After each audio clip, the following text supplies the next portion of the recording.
Good morning, everyone. We welcome to the radiology workshop here in the fifth review meeting. And I will just brief you about the program that we are going to include from screening and staging in earlier sections.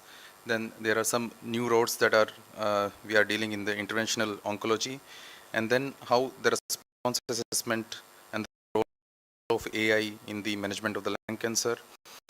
And then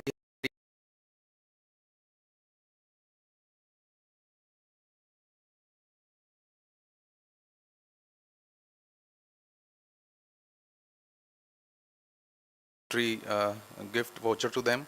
And in the last, we are conducting one lung cancer management case, which is a multidisciplinary tumor board meeting. We are doing it in the end. This is an annual affair, and I would like to thank Dr. Kumar and Dr. Patil for every time including radiology as a workshop, which is an essential part in the management of the lung cancer. So today's first speaker is Dr. Navneet Singh, who is additional professor at Department of Pulmonary Medicine at PGI Chandigarh, and he is very dynamic and active member in the management of the lung cancer. And every time we have done many multiple collaborative academic events, and which he was absolutely an active member in that. So he will be taking talk on programs in India. Where do we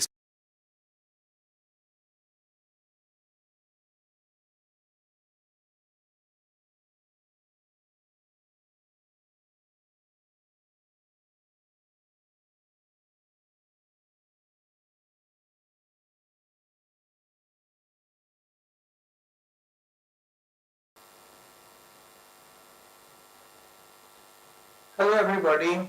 I have been given the task of talking on implementation of screening for lung cancer in India state of as of now. I have no disclosures. And in the next 10 minutes or so, I'll try to discuss this under the following headings. First, why screen for lung cancer? Second, how strong is the evidence for screening?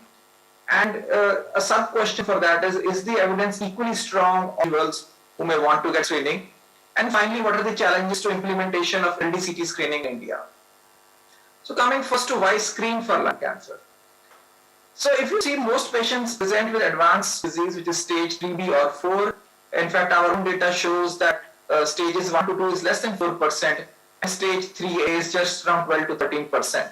And we all know that survival is directly proportional to stage, although that's an oversimplified statement. Whether we look at our own data, which was published a few years back, or you look at the more robust TNM stage data,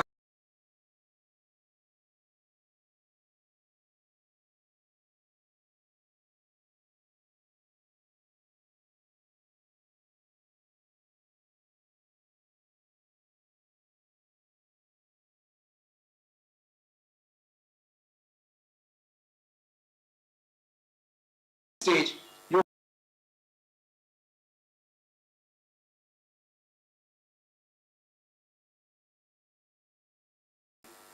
now low-dose CT screening has a tendency to detect majority of the cases in early stage, and therefore you can do curative intent treatment for this early stage disease, and the treatment of choice is surgical resection. Coming next to how strong is the evidence for lung cancer screening, and we have both published in the New England Journal of Medicine. The first one was published 10 years back. Patients were aged between 55 to 74 years. They had to be current or former smokers with a cumulative smoking history of 30 pack years or more, and former smokers must have quit within the last 15 years. And the number of patients enrolled was a whopping 53,000. Here the intervention was either low-dose CT screening or chest radiograph. For low-dose CT screening, any non-calcified nodule more than 4 millimeters in diameter was considered a positive scan. For an X-ray, any non-calcified, and there were 3 annual screenings performed at 0 year, 1 year, and 2 years. Now, if you look at the results, in the LDCT, both at round 1 and round 2, there were approximately 27% positivity, This fell down to around 17% by round 3, but the overall positivity rate of 24%. Now, this was significantly higher than the results with chest radiograph, which were less than 10% and overall around 7%. And therefore, it was no surprise that if you looked at the lung cancer incidence, it was much higher in the LDCT arm as compared to the chest radiograph arm with a ratio of 1.13. And as I told earlier, the proportion of patients detected with stage 1A was double with LDCT, 40% versus approximately 20% for chest radiograph. And also the overall percentage of patients which were amenable to a potentially curative treatment was also very high. And therefore, it was expected that deaths were significantly lower in the LDCT arm as compared to chest radiograph arm. And the relative risk of death due to lung cancer was reduced by 20% with LDCT. And even all-cause mortality was reduced by approximately 7%. If you look at the other important trial, Nelson trial, now this was conducted in Europe as opposed to the NLST trial, which was in North America. This was a large-scale population-based trial involving 7 districts in Netherlands and Belgium. Again here, patients were 50 to 74 years age and should have smoked for a similar duration as for the NLST trial. And again, current or former smokers should have quit. There were 4 screening rounds here. This was at baseline, then at first end of 1 year, at the end of 3rd year, and then at the end of 5.5 years. Unlike the NLST, in the control arm, there was no chest radiograph. It was just usual care, which was basically no screening. Now, if you look at the results, the indeterminate tests were highest at round 1, around 20%, but came down to around 2% by round 4 with an overall prevalence of around 10%. And the positive test rate was around constant around 2%. Now again, the percentage of patients with stage 1A was very high with LDCT, around 47%. And for the control group, it was actually the reverse, with majority of the cancers being detected in stage 4. Also, adenocarcinoma subtype was much higher with the LDCT, which has a better prognosis as compared to the control group. And therefore, the reduced death was seen with the screening group with a rate ratio of 0.76. And here, this is a diagrammatic representation of reduction in both the mortality as well as the increase in incidence picked up with the LDCT. Now, we need to remember that here the target population was male participants and the power calculation was for high-risk males, but it also included a small subgroup of women. Importantly, the results in women were actually better. So as you can see, for males, for both year 8, year 9, year 10,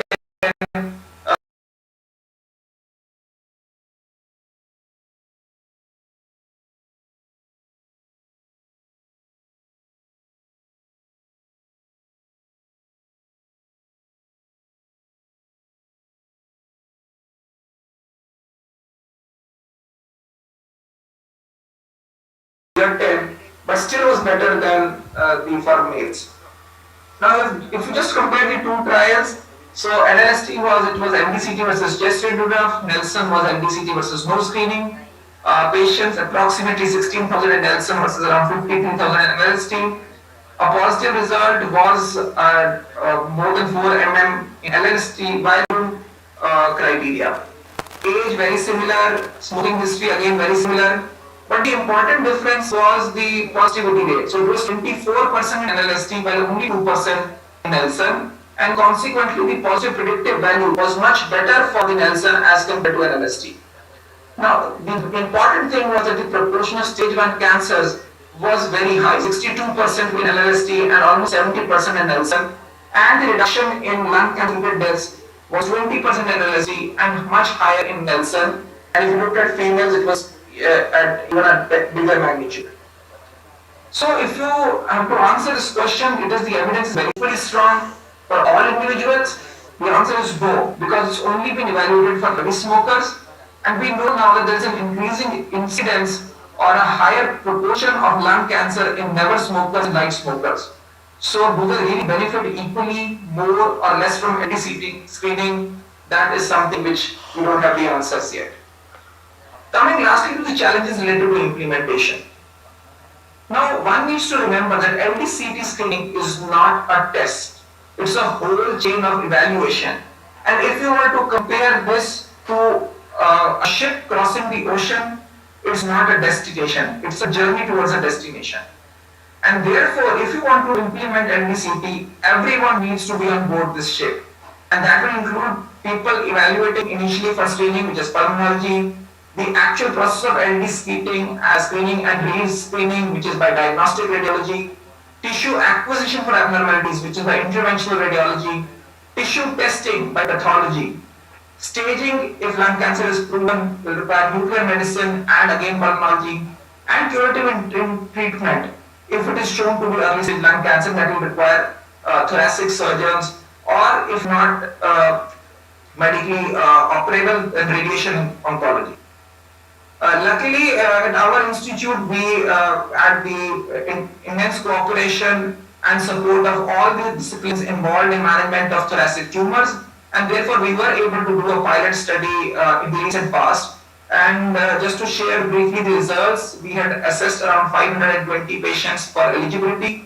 Finally, around 221 patients were included, which is around 43% of those screened. And we had taken age 55 to 74 years with smoking index more than 600. That was around 127 patients.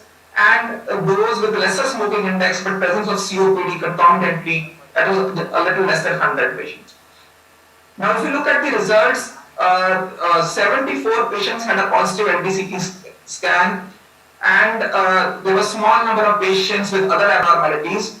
Now, of these patients, 67 had actually a nodule, and 31 of these underwent a second LDCT. Ultimately, what came out was that we had a positive scan in approximately 34%, and lung cancer detection approximately 1%, 1.4% if you took it as strictly per protocol. But if you took in all abnormalities, then this figures rose slightly higher. And this is just an illustrative of one of these cases. We picked up a smoker with a heavy smoking index of 750, 62-year-old gentleman, also having COPD, underwent screening, and as you can see, this was picked up on the LDCT, and a biopsy was done, which showed adenocarcinoma. PET scan was subsequently done, which showed mildly FPGA with mediastinal lymph nodes, but a staging EBUS was negative, and therefore it was labeled as stage 1A3, which is T1C N0M0. And he was able to undergo evaluation for lung dissection surgery, which is a potentially curative treatment. However, as I said, this is a chain of procedure. This is not the only barrier to implementation.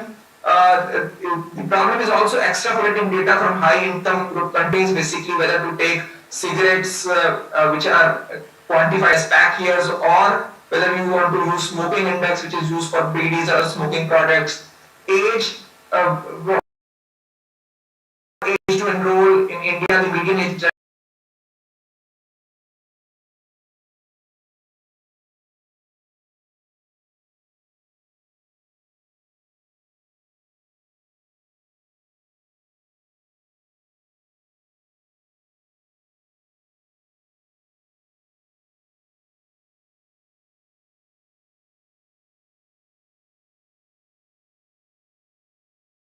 And finally, if you are able to find a better alternative, whether it is sputum, exhaled breath, or blood to screen, it would be preferred any day by most individuals as well as clinicians. Last but not the least is the endemicity of tuberculosis, which poses one of the biggest challenges to implementing LDCT, and it can frequently cause false positive scans. So to summarize, two large randomized trials have convincingly showed that LDCT for lung cancer screening reduces lung cancer mortality, along with smoking cessation intervention proven to reduce mortality from lung cancer. But smoking cessation has additional benefits because it leads to reduction in morbidity and mortality from several other tobacco-related non-communicable diseases, including other cancers, and therefore is a more effective and cost-effective intervention. Finally, we need to define the role of NDCT screening in never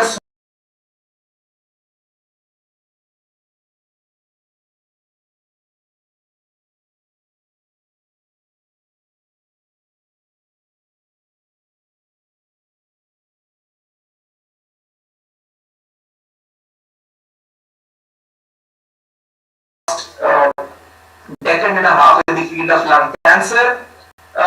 Especially this NDCT pilot study was done by my department colleague and the student, and the data which has been presented has been provided by them.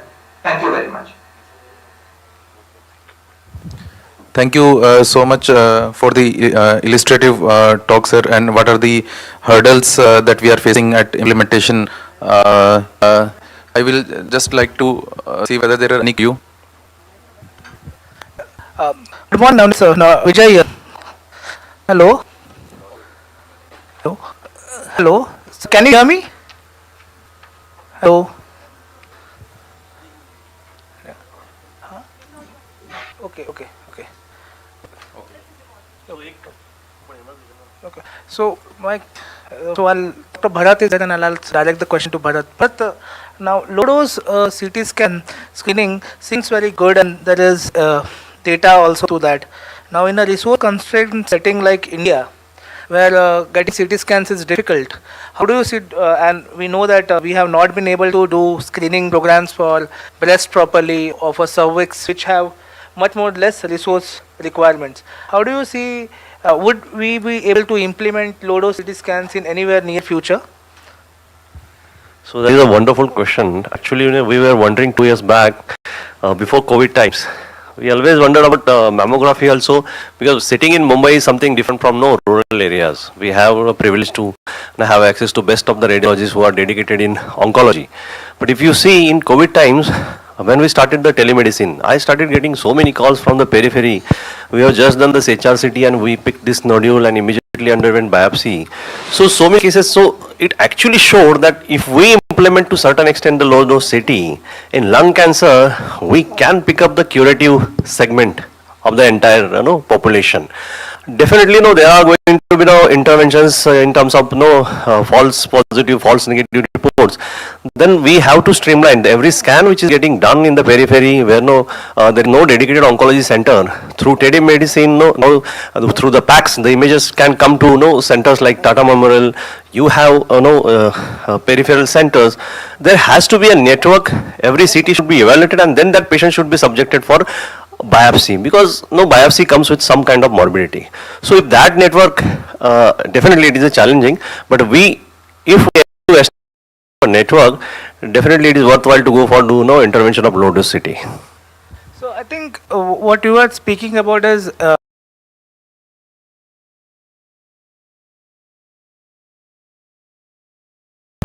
with the collaboration with AstraZeneca is actually looking forward to develop the incidentally permanent nodules detecting roadmap, because when we do screening, we actually focus only with low dose CT and we focus on heavy smokers. But in India, there is good data from Tata that we have very good proportion of people who are not smokers, and around, it's seen in Tata data, it is in 50 to 60% were not very light smokers or never smokers.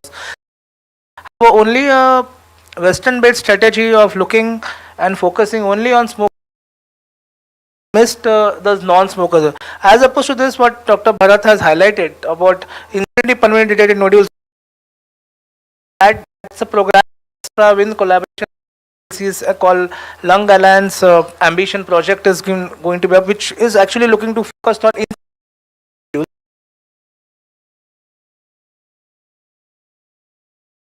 Amit, I'm just asking you a question here.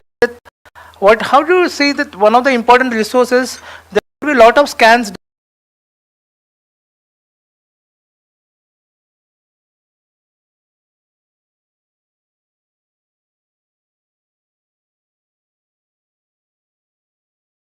and someone needs to scan. How do you see that preliminary AI screening them that these are normal and these are the ones which, like, out of 100, we may be able to screen 60, 70 and say, oh, these were normals, 20, 30 which would need to go to a radiologist? So it is very good question. The thing is that AI model has to be trained in a lot of data sets. So if we have a data that is done for the patients like in the Western data or in this thing, so it will pick up the nodule characteristics. But if we want a characteristic as well that we can apply into our Indian scenario, and I think a combination of both might result in an added advantage, and then we can train that data set into our setup, and then we can apply into at the remote areas. So that is probably the thing that will happen in the future. So there is very nice interesting discussions that is happening around the screening, and I'm happy that there is a startup of the screening programs in India. So my then we will move to next lecture, that is by Dr. Ashu Balla. She is professor at Department of Radiology, All India.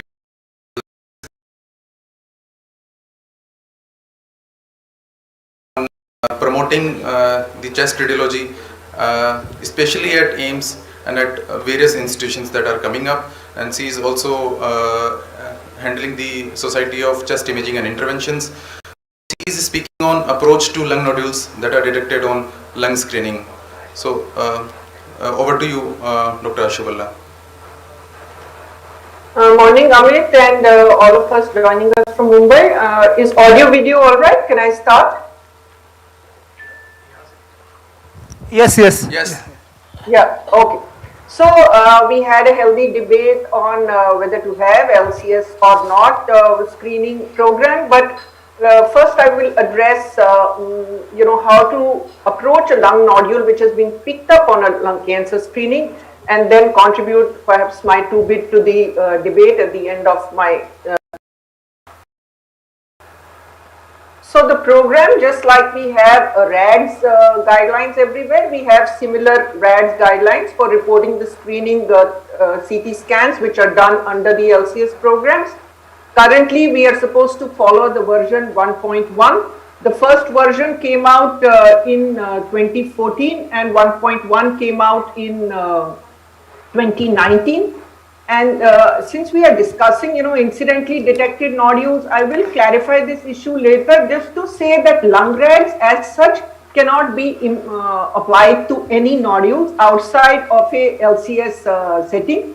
Having said that, it does contribute a lot to our understanding of pulmonary nodules and their likelihood of being malignant.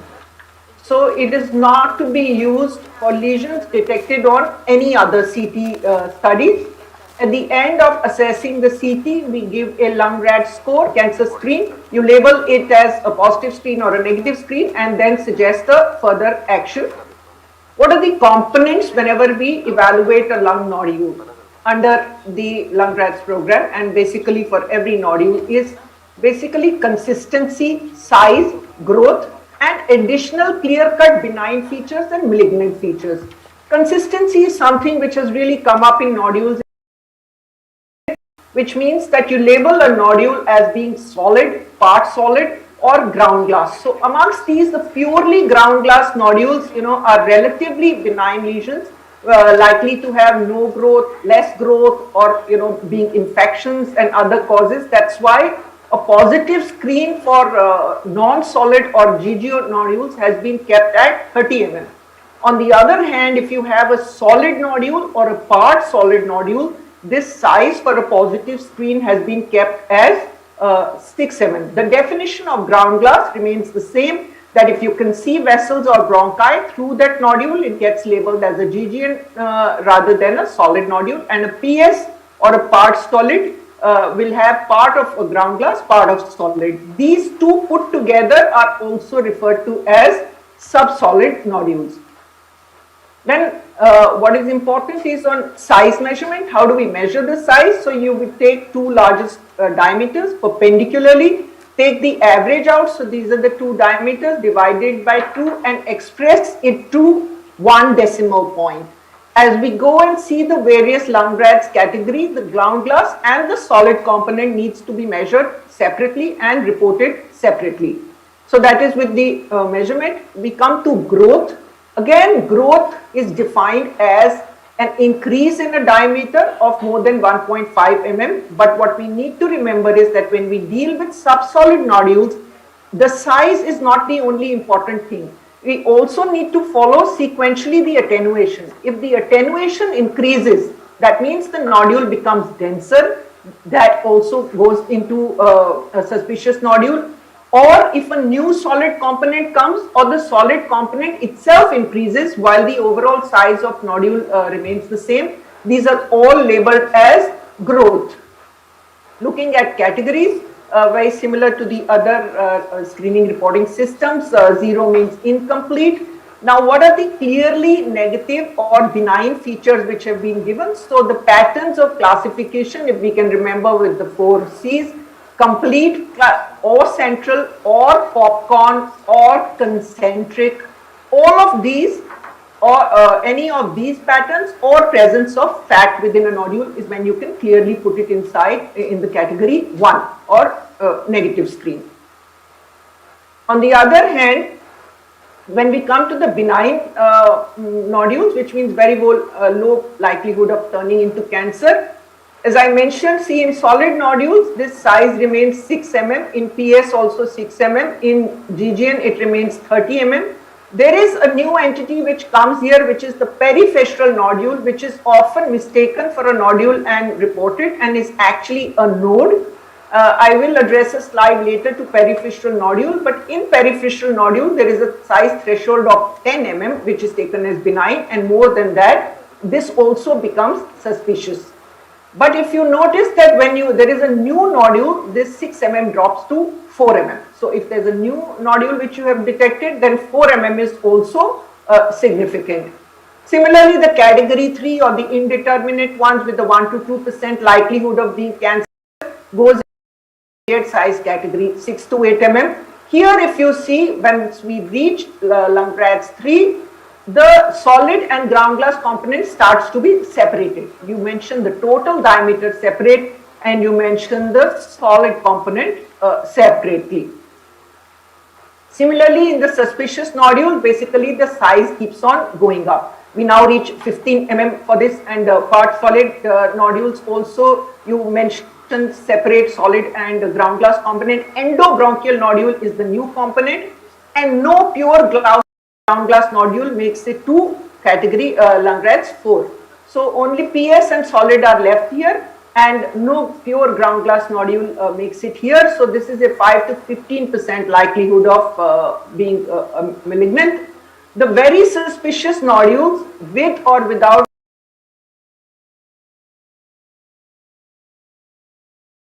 other morphological features which suggest malignancy. And herein it means basically any solid nodule more than 15 mm or solid component more than 8 mm is going to require further evaluation, and most nodule which is this large actually, unless it shows the clearly benign features mentioned in Langerhans 1, will require sampling. There is a modifier S, which means that you report when you do lung CTs in smokers, you are going to pick up so many other things, which means you will pick up emphysema, you will pick up ILD such as RB, ILD, DIP, UIP, and you will pick up coronary artery calcification. So all these can be added in the modifier S. In addition, if you pick up things in abdomen and thyroid, which have been included in the scan, those also go under modifier. Periphyseal nodules are very characteristic by their appearance because they are this ovoid and oriented across the fissures. Having said that, it's very frequent for periphyseal nodules to be reported as nodules, and it is to be understood that this differentiation is very difficult to make on films, and it's essential to see this nodule, its shape, because under the Fleischmann Society guidelines for this PFN, many things have been defined as its shape and orientation. So it has to be seen in all three planes, coronal, sag and axial, before we can give it a clean chit. But less than 10 mm, clearly PFN will go into a negative screen. So if we look at these categories, this estimated risk of developing cancer is only in the following year. That is why the lung RADS categories cannot be applied to incidentally detected nodules, because this categorization assumes that the patient is going to return to you in a year and you are going to repeat the scan. You only need to specify if you need to do something differently. But in a real life setting, when there are incidentally detected nodules, the patient is not going to return to you in 1 year. So that's why the guidelines and the recommendations will differ. LR1 and 2 go under the negative category, and 3 and 4 go under the positive category. Let's just look at a couple of examples before we wind up. 62-year-old male, 35 pack years, complains of hemoptysis. This is the nodule which is detected. What should you place it under? So this is a solid nodule, we can see. We know these are our size criteria. More than 15 mm, spiculated margins. So should it be 4? Patient already has hemoptysis. So patient should have been, you should have looked for CA lung in this patient anyway. So it's not a screening exam. But the same thing if you were doing in an asymptomatic patient with say 40 pack years and it was a part of a screening exam, then yes, this would go into a 4X category. So that's the difference to be understood. And similarly, new nodules. So this is a previously normal LCS. If you first detect this nodule, it will not be significant. It's 7 mm in size, but because the last lung screening exam was normal, now a 7 mm nodule will place this into a 4A category. Similarly, this is a 33-year-old patient, has a part solid nodule, GG component is 25, solid component is 10, places it under 4B. So this is how we need to report. The recommendations, to summarize, 1 and 2 are negative screens. They continue with LDCT. 3, follow up at 6 months. 4A, follow up at 3 months, or FDG PET. 4B and 4X, you definitely do a full staging exam and biopsy. So there are gaps, that you can detect so many other things.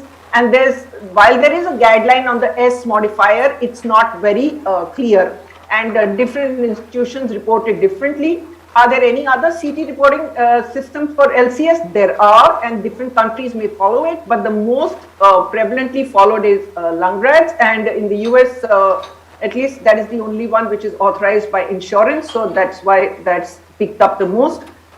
Future directions, we are moving towards ULD-CT, because we want chest radiographic equivalence in doses. At the moment, ULD-CT is not approved for lung cancer screening because ULD-CT is not available in most of the scanners across countries because it requires an iterative reconstruction, which is not there, is at the moment available only in high-end scanners. It's also being called screening for Big 3 or Big 4, which means that you report all this also on the scan, and AI-based assistance will be required.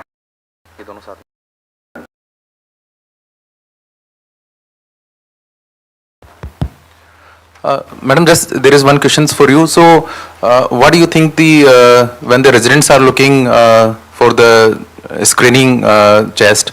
So, what are the high risk features you will suggest that has not to be overlooked? See, high risk features remain the same when you get spiculated margins and etc. All the signs which we described for a peripheral lung cancer. Having said that, more than a 15 mm nodule basically needs to be sampled unless it's showing clearly benign features. And amongst these, the part solid nodules are said to have the highest risk of malignancy. So that's the one you have to really watch out for. But what happens in ground glass nodules at least is that when you repeat the LDCT as 3 months, a lot of them are going to go away. So to just reiterate again that in an Indian setting, you may not be reporting a lot of these things under the LCS programs and they may be incidentally detected nodules, then the course of action may be different because,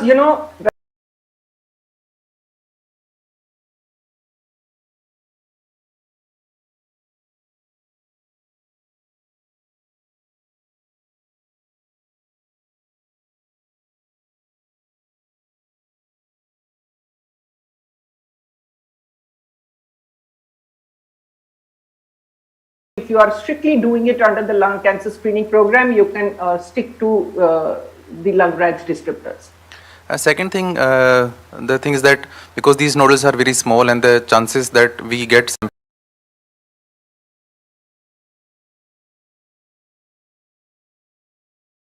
what would be the strategy in that particular scenario? So whether they will directly undergo resection in that particular patient?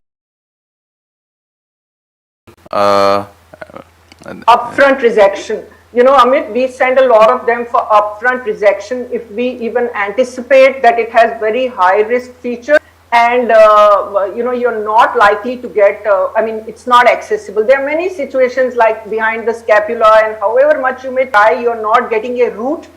Then taking the patient into confidence, communicating the risk of lung cancer, it's better to go for upfront resection. I've never seen a patient really refuse surgery on that ground. All these ones with highly suspicious features, especially the PS nodules, have all turned out adenocarcinoma. So, but another thing in incidentally detected, I'd like to reinforce is that ask patient for any previous study. It sounds like a very commonsensical thing.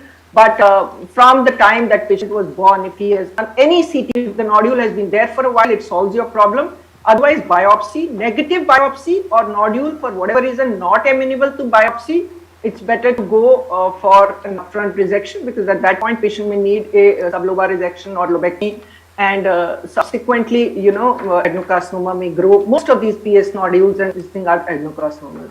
Thank you so much, ma'am, for the illustrative lecture and taking time out for this Sunday. Thank you so much. Thank you.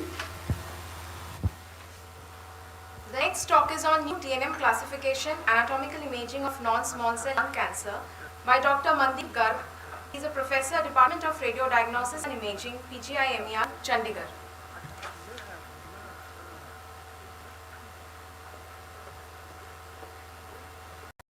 Classification of non-small cell lung cancer. The TNM staging system is an established uniform method of staging lung cancer, and it depends primarily on the anatomic extent of the disease. It helps in treatment planning, provides prognostic information, and assists in evaluation of treatment response. Also, it facilitates a uniform exchange of information among various treatment centers and treating clinicians. Currently, we are using 8th edition of TNM for staging lung cancer that was released in 2017 by the International Association for the Study of Lung Cancer. The main updations in this edition from the previous 7th edition were related to the tumor size and extent of involvement, that is T descriptor, and the subclassification of M descriptor while classifying extrathoracic metastasis. Generally, we use the terms cTNM or iTNM, which means clinical TNM or imaging TNM, which is the pre-treatment staging of the lung cancer.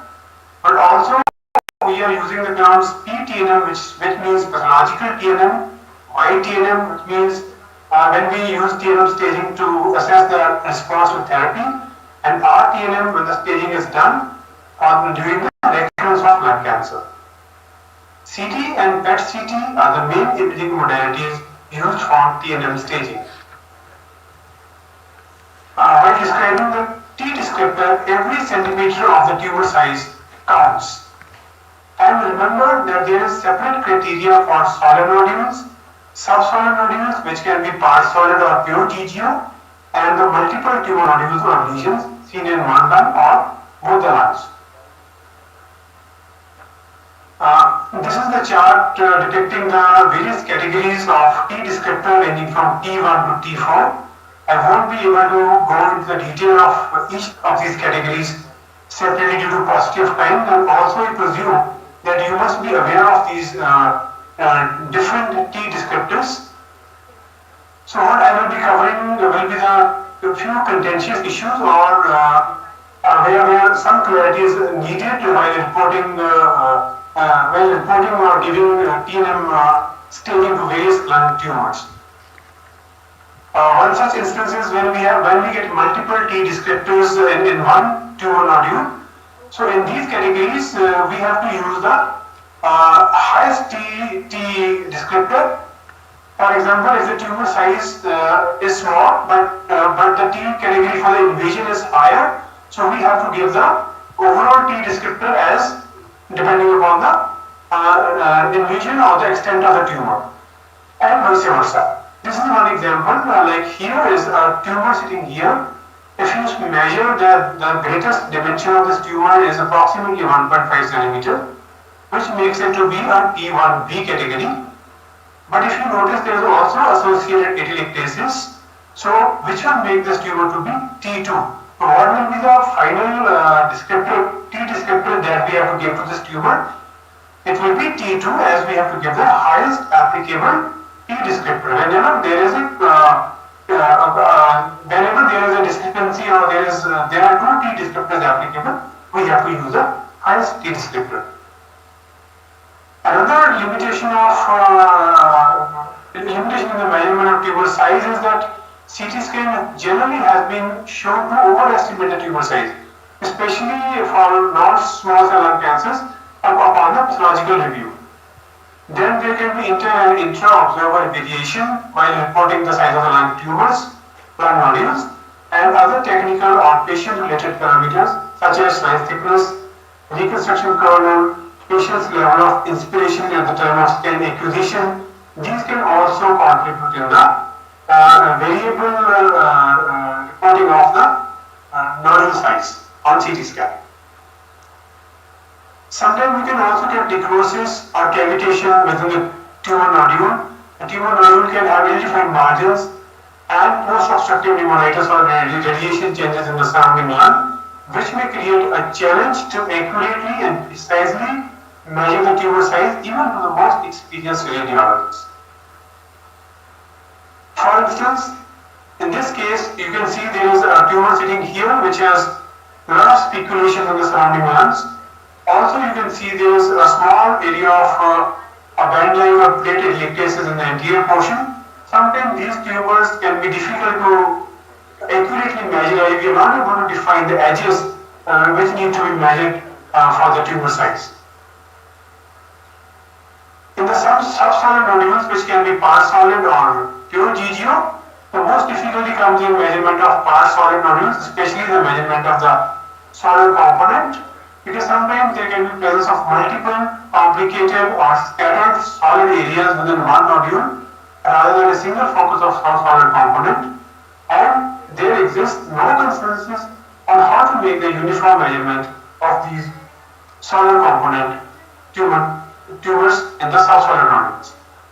So, for instance, in this case, you can see a part solid nodule which has some part as ground glass and some part as solid component. Sometimes there can be multifocal solid components. In this case, still you can measure the size, but sometimes these solid components can be discrete, looking like multiple solid nodules within one nodule.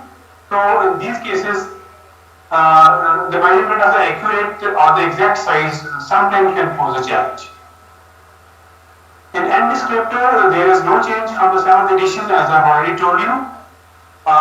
Any lymph node which is more than 1 centimeter in short axis diameter on CT scan is considered abnormal. N classification in the HTNM, where N0 means no lymph node metastasis, N1 means ipsilateral, peripheral, intrapulmonary or hilar node metastasis, and 2 is ipsilateral mediastinal or subcranial lymph node involvement, and N3 is ipsilateral or contralateral supraclavicular or group of lymph nodes or contralateral mediastinal or hilar lymph nodes.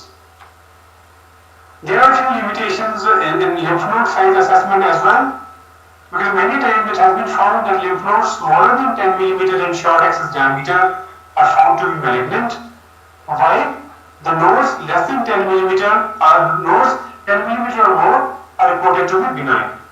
So in these cases, FDG PET CT helps to some extent in differentiating these hyperplastic or hyperplastic lymph nodes from the metastatic lymph nodes, but still there can be false positive lymph nodes even on PET CT in granulomatous disease like TB and sarcoidosis, especially in countries like India where TB is endemic.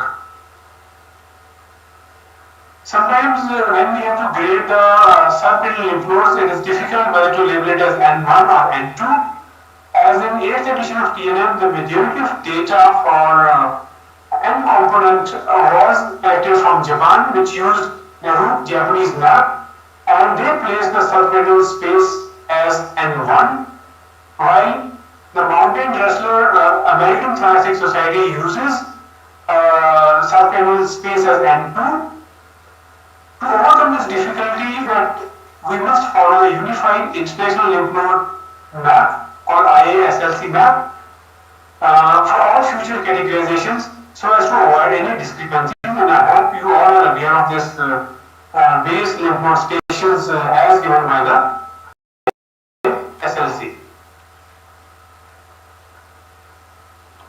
In addition, there are a few more features which are not addressed in the 8th TNM. For instance, features associated with poor prognosis such as the lymph nodes which have irregular margins, and sometimes even involvement of non-digital lymph nodes like lymph node groups in axilla, subpectoral, internal memory, diaphragmatic or abdominal regions.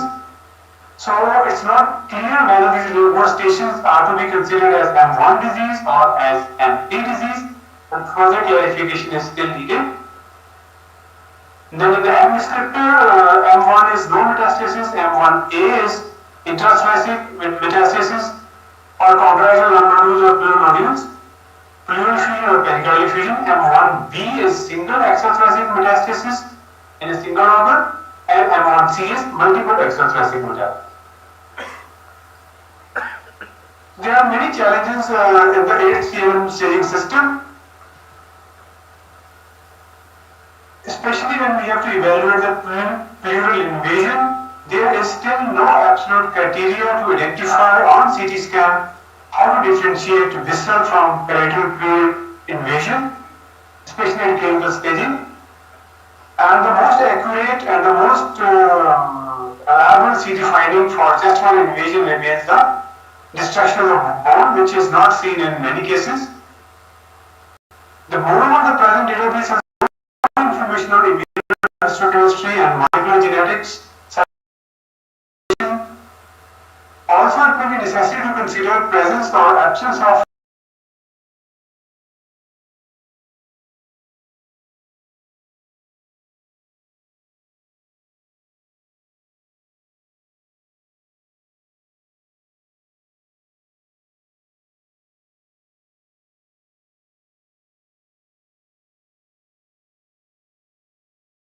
granulomatous lesions or synchronous or metachronous malignancies. To address all these issues, the 9th TNM is already being looked into, and it is expected to be scheduled for publication in 2024. New data elements such as patient environment and tumor-related factors like genetic biomarkers, protein alterations, and copy number alterations are added to the staging project for the first time, and many actions are being done to build a large, robust, and a detailed database to achieve these objectives and to come out with a more acceptable TNM staging system for lung cancer. So to conclude, the role of imaging continues to evolve, and the radiologist must be familiar with the 8th TNM system and its limitations so as to establish the accurate communication with the referent physicians, and the further collection of prospective data and detailed attention to unanswered questions will guide developments for future staging systems. Thank you for your kind attention. Thank you, sir.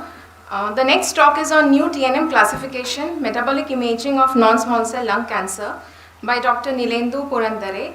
He is a professor and consultant radiologist at Tata Memorial Hospital, Mumbai.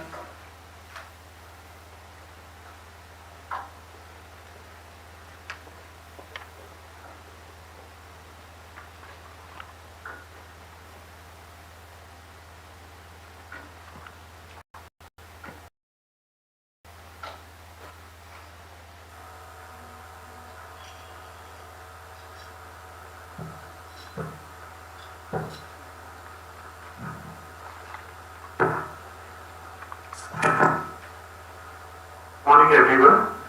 I will be speaking on the role of metabolic imaging, the new TNM classification of lung cancer. Now, essentially by metabolic imaging, I mean PET or fluorodeoxyglucose PET scan, which is the backbone of lung cancer staging. The general outline of my talk would be the role of FDG PET in T, N, and M stage, and I would discuss each of these with clinical examples. When it comes to staging of lung cancer, why is staging important? Like any other cancer, staging is important because prognosis or outcome of the disease depends upon stage. And stage decides what is the optimal treatment which can be given for every cancer. Now if you look at this table, this shows the 5-year survival for lung cancer. As we move from stage T1A to T4, you can see that the survival, which is upwards of 90% for T1A, drops down to less than 50% for T4 cancers. Likewise for nodal status, for N0 survival, which is about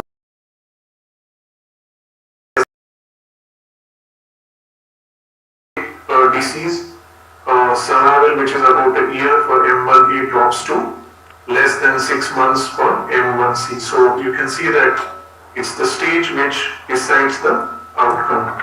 If you look at the NCCN guidelines, it recommends the use of FDG PET-CT across all stages, and it is really a standard of care imaging modality for lung cancer. When it comes to cancer staging, currently we are following the 8th edition. But to understand the current 8th edition, we need to understand what the 7th edition was all about. Now, this is a table which shows T staging of lung cancer, which was described in the 7th edition. You can see that essentially T staging is based on size criteria. There are different size cutoffs for T1, T2, T3 and T4.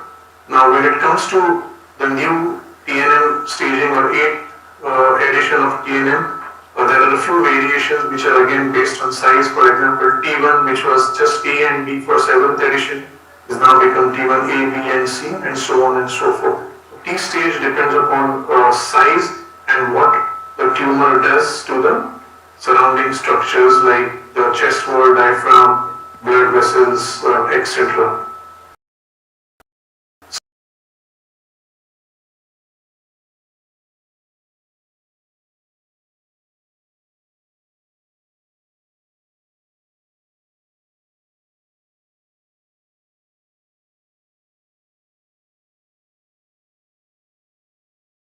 Cancer, about 3 centimeter size nodule surrounded by lung of pleura. CT scan is good enough to determine the stage in this particular case. This is the PET CT scan of the same patient.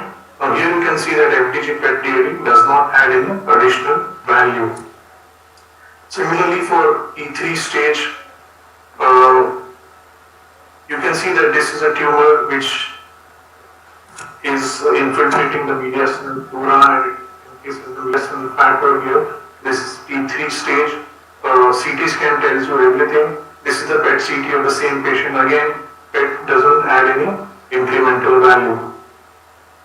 Coming to stage T4, these are 2 examples of T4 lung cancer. Here's a tumor encasing the left main pulmonary artery completely, whereas this one encases the aorta as well as causes erosion of the vertebra. So these are 2 examples of T4. Again, their PET CT scans show exactly the same thing, will not add any much incremental benefit. So for T staging, the modality of choice is a CECT of the chest. If PET CT is done with the use of contrast, it provides similar information. Chest radiographs are of limited value, though they can provide some information. MRI is usually not a preferred modality except for pan-post tumors. So, what is the role of FDG PET-CT in T stage? This is an example of collapse consolidation of the upper lobe here, probably by a centrally situated mass causing cutoff of the left upper lobe bronchus. You can't see the tumor very clearly. This is the PET-CT, and PET CT tells you clearly where is the tumor and it can differentiate the tumor from surrounding consolidation. So PET for T stage is useful for demarcating tumor from surrounding atelectasis. Occasionally it can help you determine whether the tumor is just abutting the chest wall or it is infiltrating the chest wall. As for example in this case, here the tumor abuts the chest wall. There is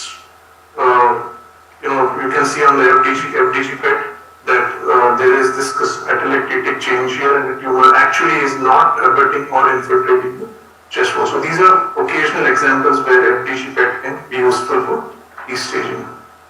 Coming to nodal staging, between the 7th and the 8th edition there is no change. Nodal staging is based on the location of nodes in relation to the primary tumor. N1 nodes are ipsilateral, hyper, lobar, interlobar, segmental. N2 nodes are ipsilateral mediastinal nodes. Generally for N1 and N2 disease, the treatment is surgical in most cases, whereas if the nodes are contralateral, mediastinal, hyper or supraclavicular, then it's N3 and usually the treatment is non-surgical. So when you look at historical data and meta-analysis which compare CT versus PET in lung cancer, you can see that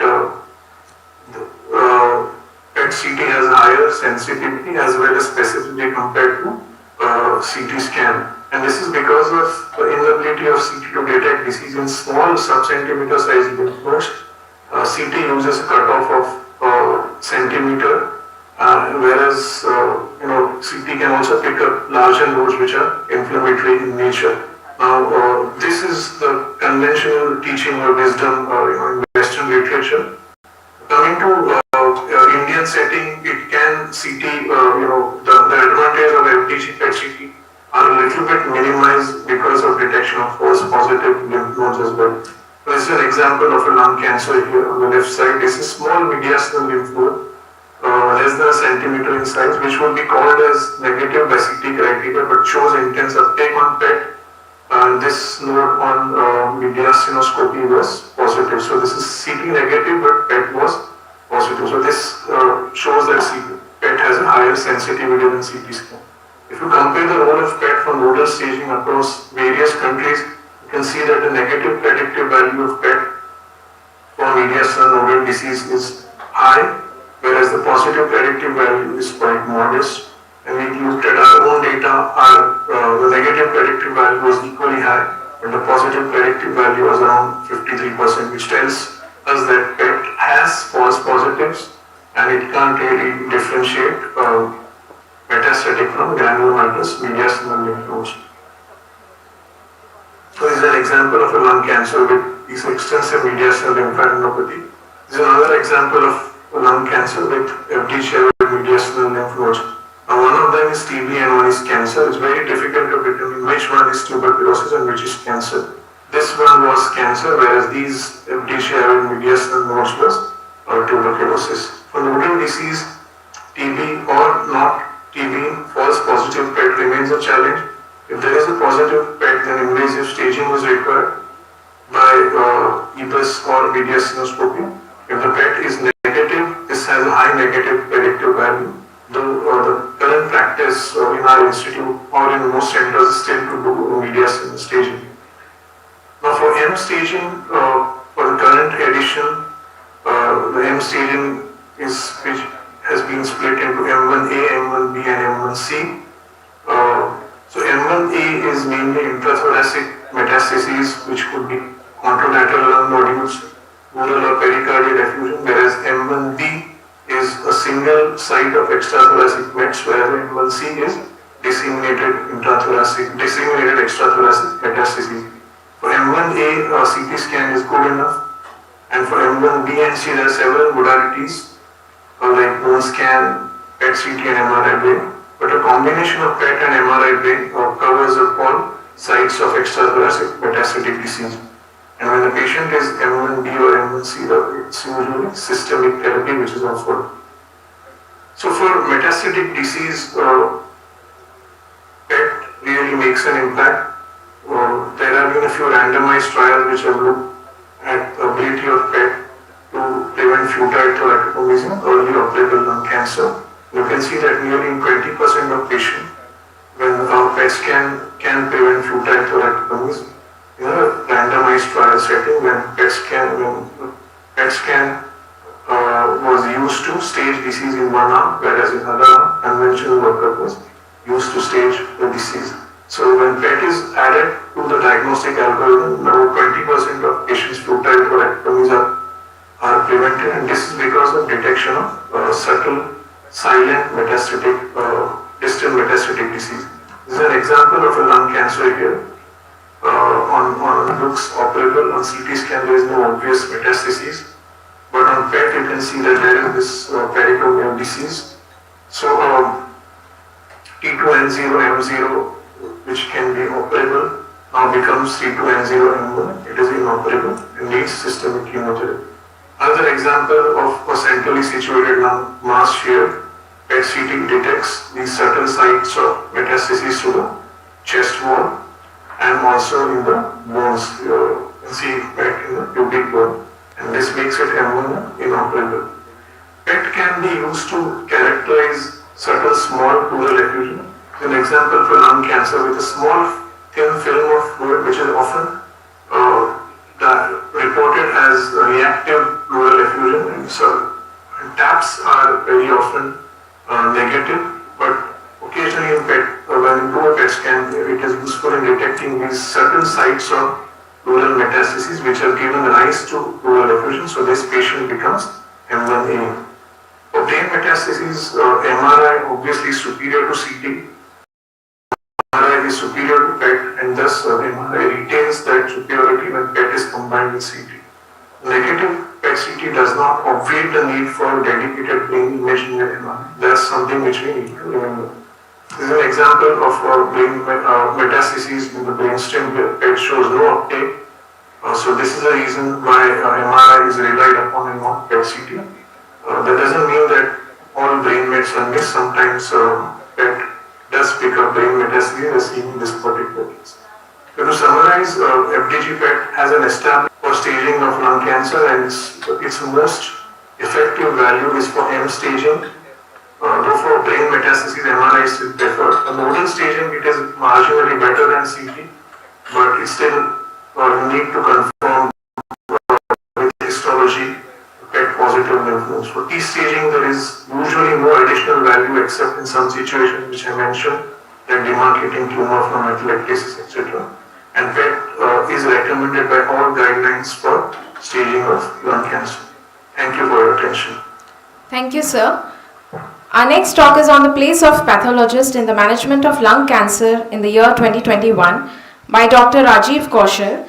He is a professor in the Department of Pathology, Tata Memorial Hospital, Mumbai.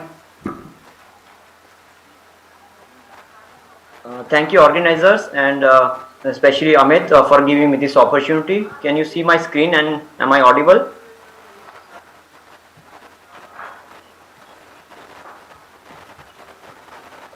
Can you hear me? Yes, you are audible, Rajiv. Okay, thank you. So, as a pathologist, we play a very vital role in the management of lung cancer, and so what is expected from a pathologist in today's era? We are expected to give a precise diagnosis because histopath diagnosis is considered to be a gold standard, and that diagnosis should fit into the clinical and radiological findings. So if your impression doesn't fit into the clinical as a radiological picture, then your clinicians and radiologists will come back to you and start questioning or doubting your diagnosis. So it need to match. You have to go with a multidisciplinary team approach with clinical, radiological, and pathological correlation. And first job as a pathologist is to differentiate between whether there is a tumor or non-tumor, and there is these are very diverse topics which is difficult to cover in this short time. So traditionally the lung cancer which are differentiated into the small cell and non-small cell, but in the current era the story doesn't stop here. We have to do immunohistochemistry and molecular biomarker to further characterize these diseases, because the treatment and the management of this changes depending on what we offer in our report. So these are the common specimens which a pathologist encounter. This ranges from the cytology specimen like a sputum or effusion. Cytology sputum is earlier it was used as a modality for the screening of the even lung cancer, but it was not established as a robust test. And now the push is more towards the low dose CT scan, and but still we don't have any good screening modality for diagnosis of the lung cancers. So these are the list of some other specimens which we commonly encounter in our clinical practice. And as I mentioned even in the first slide, that we need a minimum basic clinical and radiological information so that we can offer a good evaluation of the specimen. And the most important out of these for a pathologist is the radiological information, especially about the location of the tumor, and if there are more than one tumor in the lung, because the specimen which we get in our lab will not reveal this information. So it is mandatory to have a very good relation with your radiologist. And I usually call Amit 2 or 3 times a day and keep on troubling him about the imaging details. So just to give an example, although on imaging there is a tumor which you can see over here, and in addition there is a small nodule. So if we have upfront information about there is a presence of these suspicious nodule even in the same lobe, we will examine the specimen more critically, because these findings change the stage of the disease. Another important thing, sometimes even while grossing on the specimen, it is difficult for us to pick up the lesions, and then also you can go back to the radiology and on small lesion which was difficult to identify on gross examination. And then you can the correlation with the radiology always help us to pick up and do the sampling properly. And so it is recommended for the clinician as well as the radiologist to reveal the information to the pathologist, because which is very much very important, especially when we have very compromised or limited samples, because we might hesitate calling it as a tumor, but on imaging the lesion might be a grossly metastatic disease, or and there can be some circumstances in which in the background lung there are some changes. So these changes need our clinical radiological information. And coming back to the specimens, we have to handle these specimens very carefully, because these specimens are usually very tiny and tiny core biopsies, and which are very difficult usually even sometime for the acquisition of these samples.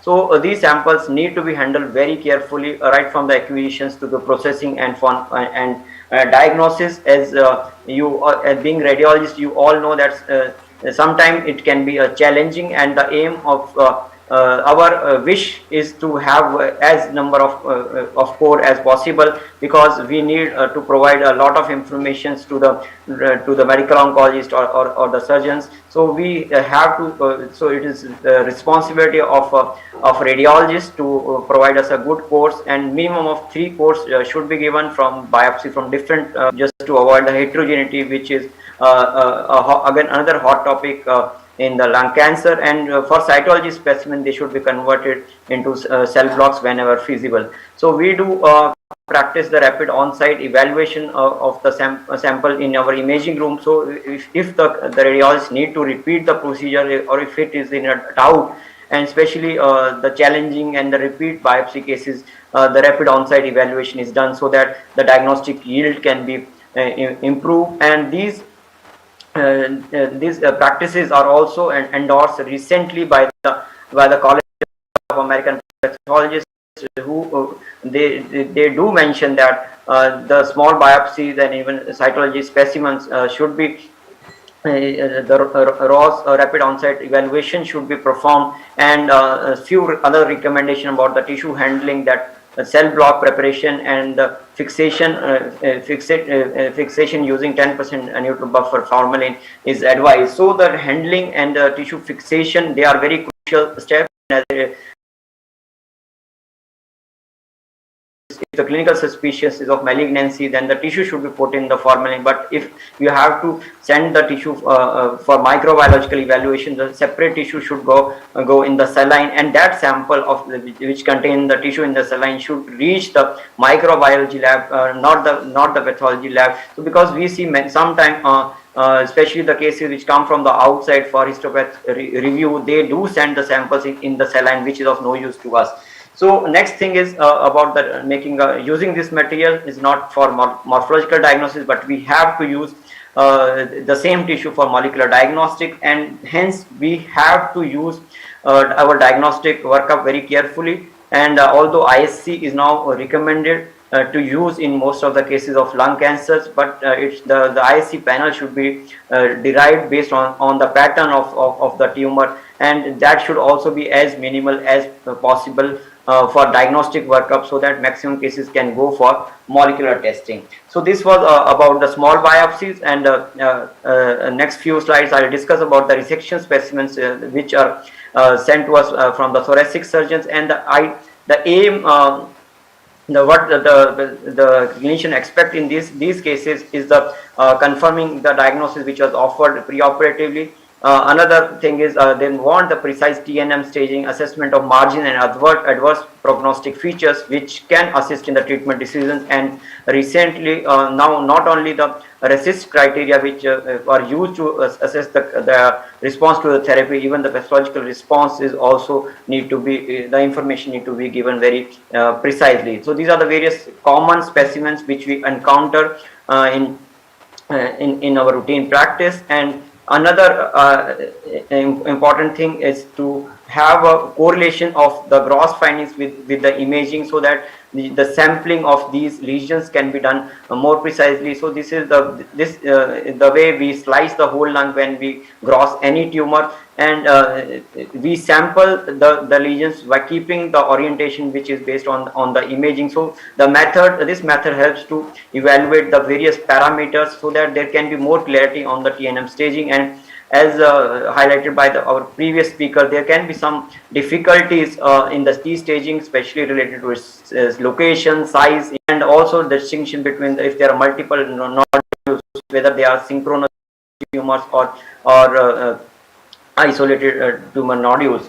So just to highlight a few of them, I know that the T size is the major descriptive of TNM staging, but there can be some problems, like if there are subsolid nodules or the tumors which shows extensive peritumoral reactions, or the cases in which there is a coexisting tuberculosis, there is a possibility that the size can be, we can evaluate overestimate the tumor size, and hence we have to make sure that the size should be assessed very properly, and all the gross size should be confirmed microscopically.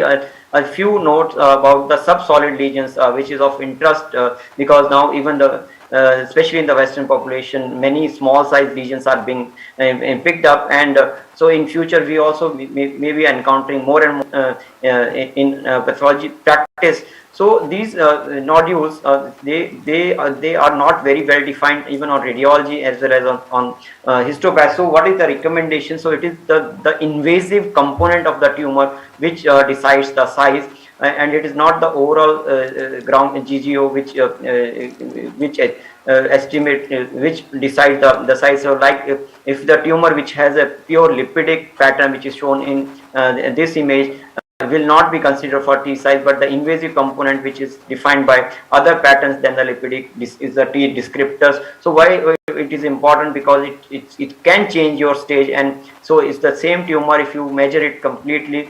So if it might be a T1 tumor, but if the size is less than 5 millimeter, then it becomes a microinvasive carcinoma. So though there can be various appearance of subsolid nodule as mentioned by our previous speaker, and but we have to keep in mind the invasive component decides the T stage, and so the sampling of these should be done very precisely, and these lesions can be challenging to the pathologist even on especially on the needle core biopsies. Separate tumor nodule, as mentioned that they decide the T stage. If they are present in the same lobe, then it can be T3, but if it is in the other lobe, the stage become T4. But another problem which we have to, as a pathologist, need to resolve. So these separate nodules can be either a tumor metastasis within the node, or they can be a second synchronous primary. So depending on the histological features, there are some features. So like if the tumors has completely distinct morphology, they need to be considered as two separate tumors, and the T size is decided by the tumor which has which is of large size.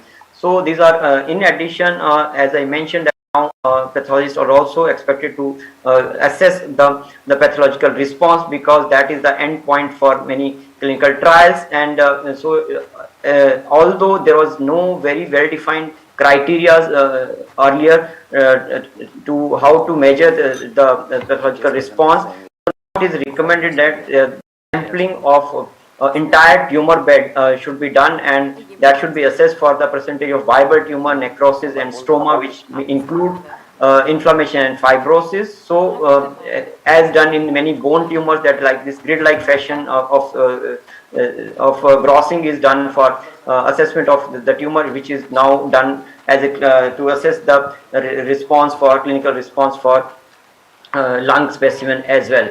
So just to summarize the changes which has been done as compared to 7th and 8th TNM, so which are mostly highlighted by our previous speaker. I will not go into detail, but there are some areas, invasion of pleura, which need to be taken care by the pathologist, and especially the early stage T1 cancers, and the T stage is decided by the invasive carcinoma. So after the basic diagnostic workup, even the molecular workup is a common practice, and the assessment of biomarker is required, because many of these patients come in advanced stage and targeted therapies are available. So for this, as a pathologist, we do have many choices, and many biomarkers are available and which need to be tested on the different platforms. So there is an expanding toolkit for the pathologists for the cancer diagnostics, and in addition to the molecular diagnosis, now even the digital pathology and AI is also coming into the play. So similar to the radiologist, now we will also be able to evaluate and view our slides on the screens. And but it is still not a very common practice, and we have done some of our validation studies where we have shown many of the thoracic specimens that we can use digital pathology for routine primary diagnosis in the lung cancer. And in addition, digital pathology and AI have many further applications in the lung cancer, especially for the tumor quantifications, identifying the lymph node metastasis, ISC quantification and prediction of gene mutation.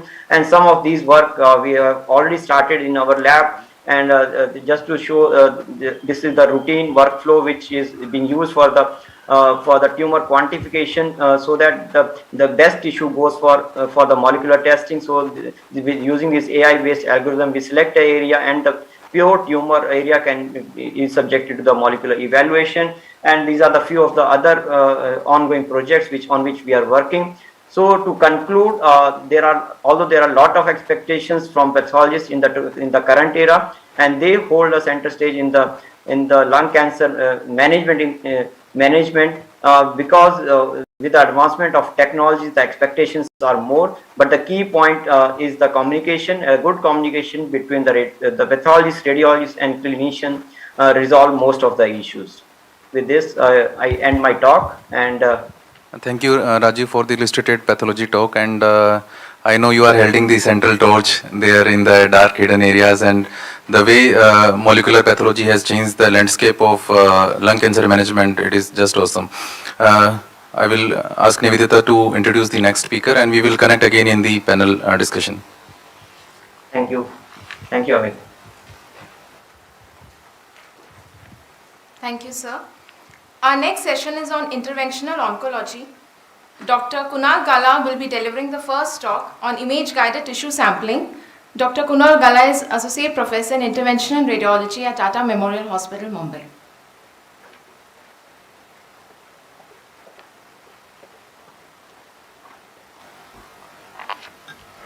Good afternoon, everyone. First of all, I would thank the organizers and Dr. Amit to invite me for this conference. So today's topic would be image-guided tissue sampling. So, role of tissue sampling, why is it required? To prove the malignancy, one. Second, for guiding staging. And third is to plan the treatment. So there are various types of biopsies that are available in the present era, coming from the surgical biopsy, that is open biopsy, where you see the tumor, you take the multiple tissues from that and send for analysis. Then is endobronchial biopsies or bronchoscopy guided biopsies, where you place in a bronchoscope or a ebuscope and then take multiple biopsies. And third is a percutaneous biopsy. These are predominant for the peripheral lesion and central hilar necrotic lesions, where you can take multiple cores from the tissue, from the tumor or the tissue, whatever is there. So why image guided is more important? Because it is one, it is precise. You can target metabolically active lesion and less chances of repeating the sample, and it is safe because you can see the vessels pretty much easily on a CT scan or ultrasound, depends on what you are performing the biopsy. So imaging modalities can be multiple, like ultrasound guided biopsies or EBUS guided biopsies for mediastinal nodes, fluoroscopy guided biopsy to prove metastasis, and CT and CT fluoroscopy for doing lung biopsies and lung interventions. And last but not the least, when the biopsies are coming repeatedly negative, you do a fusion biopsy, that is PET is combined with the CT scan, and you can see in this image where there is central hilar lesion and with collapse consolidation. So why image guided has more significance? Because it is highly accurate, high sensitivity, specificity, and it is in the range of the sensitivity is in the range of 82 to 99%, and specificity is 86 to 100%, whereas accuracy is 64 to 97%. So coming on to the indications for the lung biopsy are the indication is when there is a new nodule, when it is an enlarging solitary nodule, mass, multiple nodules in a known case of malignancy, hilar mass or focal infiltrate. Whereas in the cancer, now with the present era personalized therapy, you can even subclassify and do molecular markers on those biopsies. Contraindication includes uncooperative patient. These can be managed with general anesthesia or deep sedation. When patient is having high positive pulmonary ventilation, that is where you require high chances of pneumothorax associated with it. Severe respiratory distress, pulmonary hypertension, severe interstitial lung disease, all those are relative contraindication. Coming on to the pre-procedure evaluation, things for evaluation.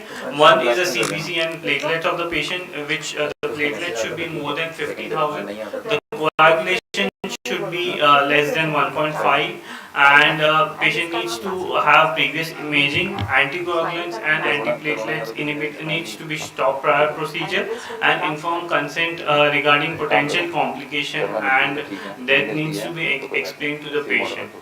So, does every lesion require a biopsy?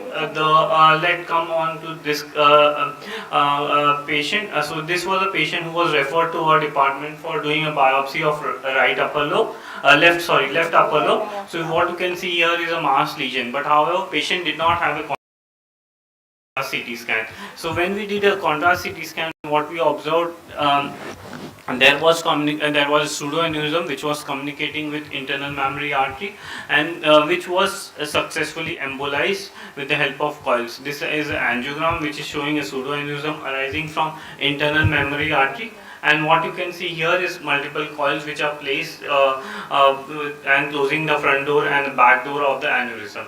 So coming on to the positioning of the patient, depends on the location of the lesion. If the lesion is placed posteriorly, you need to go from the posterior approach, whereas if the lesion is placed anteriorly, you need to go from the anterior approach. So this is a lesion which is posteriorly located. A patient needs to be done in a prone position, whereas this is anteriorly placed, which needs to be done in a supine position. So position can be supine, prone, lateral, decubitus, which needs to be explained to the patient. Coming on to the size of the lesion, when the large lesion, you need to be careful regarding the biopsy, which needs to be taken from the solid enhancing component. And when the lesion is small, you can either go perpendicular approach or tangential approach, depends on your preference. A prone position is preferred while doing a biopsy, because the posterior part of the lung and the rib moves less than the anterior part, and it decreases the anxiety of the patient. And targeting the lesion, as I told earlier, the solid component wall of the lesion which needs to be targeted. So this are the three examples. So this is a central hilar mass close to the bronchus and pulmonary trunk, which needs to be targeted. This was a lung cancer patient already on chemotherapy and was on follow-up, and now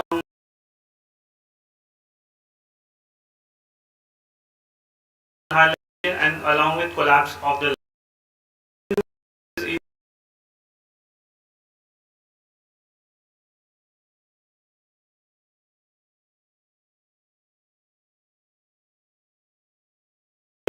So there is role of PET CT scan. So the answer is when there is repeated negativity, the biopsy, there is repeated negative biopsies, you can do a PET CT so as to confirm the lesion one, and where you need to target accurately. So this was the patient which had a central hilar lesion along with collapse of the lung. You can enter via collapse of the lung or posteriorly. It depends upon your comfort level. Another patient where there was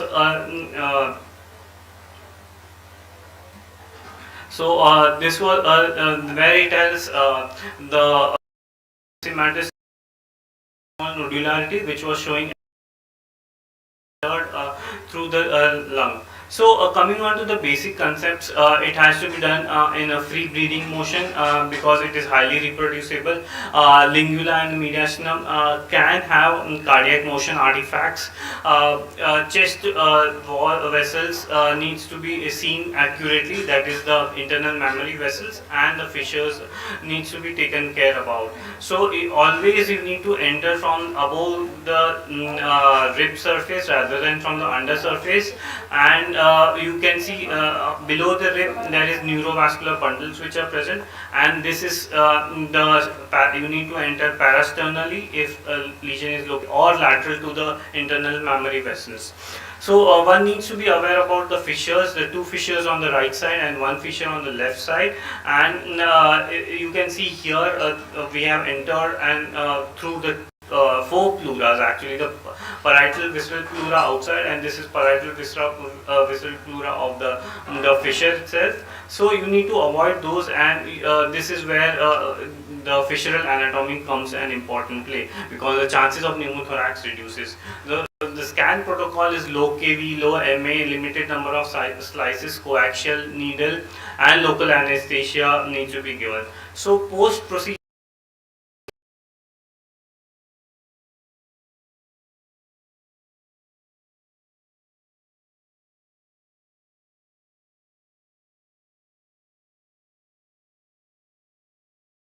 to stage and do a guided biopsy, that is endobronchial ultrasound guided. So endobronchial ultrasound is the scope which has the side hole in it, where you can take multiple biopsies through the side hole, and this is the EBUS scope which is there, and there is multiple you can do the needle. So, indication of EBUS is small cell carcinoma, non-small cell lung cancer, sampling of the lymph nodes, diagnosis of the unexplained mediastinal lymph node, and a research tool for tissue banking. So, on suspicious lymph nodes can be on EBUS which are round in shape, loss of fatty hilum, heterogeneous ecotexture, presence of necrosis. The advantage of EBUS is it's minimally invasive, real-time, safe procedure, and you can target varied amount of lymph node as well as central hilar lesion, and it avoids thoracoscopy and complications. Coming on to the limitation, it is operator dependent. The EBUS cannot image subaortic and prevascular lymph nodes. It is not available at all places. The cores are inferior. We need to do EBUS as opposed to percutaneous biopsy. So this is a node which is located all throughout the vessel. This is another paratracheal lymph node which is surrounded by 270 degree of the vessels, and posteriorly there is a trachea or a bronchus in all four images. So you can go with the EBUS scope and then do multiple FACs or biopsies, and then and you can achieve the tissue diagnosis. So last is a take-home message. It is a minimally invasive procedure which is indispensable tool for diagnosis of thoracic lesion. It is very safe, effective, with a good accuracy, good sensitivity and specificity, and a good accuracy rate. It is a daycare procedure when it is performed by experienced radiologists. Thank you. If any doubts and queries, I am happy to answer.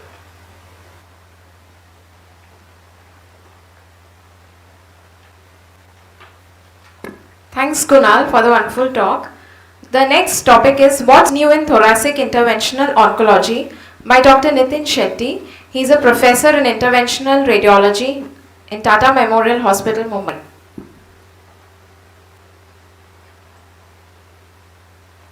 Thank you, Nivedita, for the introduction, and thanks, Amit, for the opportunity to talk on this podium.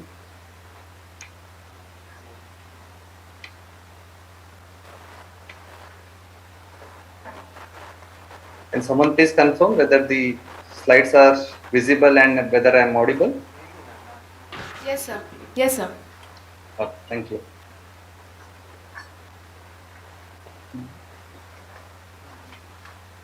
Right. So my topic would be what is new in thoracic interventional oncology. So there have application in intervention radiology, and including that in the thoracic oncology also there have been few papers, of which I have selected two papers which were of interest, which can also be incorporated in our regular clinical practice. So just before I move on, both of the paper involve ablative techniques. So one is relevant in the sense it is of RFA, and the other one is microwave ablation. So for all the listeners, ablative techniques are of two types: either chemical ablation or energy ablation is where you inject either alcohol, ethanol, acetaldehyde for controlling the tumor, which is not done in case of lung, either primary or metastatic ablation of these tumors. What we prefer is energy-based application. Again, it can be thermal-based, where you either increase the temperature, local temperature, so that the tumor dies, or you freeze it.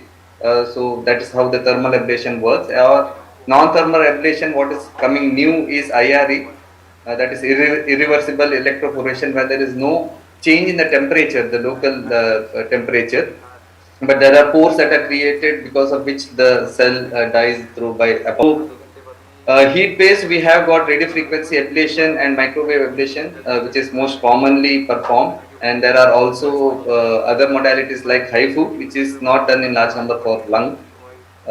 And of late there is a lot of papers that are coming up with on cryoablation for treatment of either primary or metastatic lung tumors. So the first paper is on radiofrequency ablation comparing with the surgical resection in the treatment of oligometastatic lung disease. This was published in the beginning of this year. This is one of the large retrospective analysis of comparing the RFA with the surgery, and the purpose was to compare efficacy and tolerance between RFA and surgery in the treatment of metastatic lung disease. So it was the data were compiled from two institutions that I mentioned. It was a retrospective study, and those patients who had pulmonary metastasis up to 5 in number and with a maximal diameter of 4 centimeter without a chest or pleural involvement or thoracic lymph node involvement were considered for the for enrollment, and overall survival, progression free survival, and local tumor progression rates were included for the as an endpoint. There were 204 patients, and on the analysis, it was seen that 78 patients had undergone surgery, while 126 patients had undergone RFA. If you look at this baseline characteristic, what is striking is the selection bias between the two treatment modality.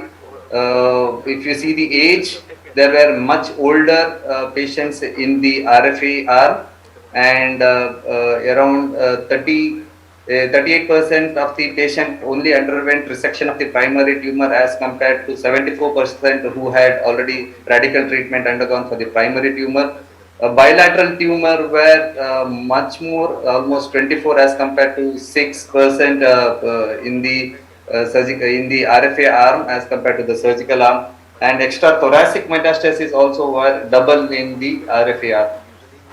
So, despite this, when they did the analysis, it was seen that the local tumor progression was slightly higher in case of RFA, that was around 11 as compared to surgery.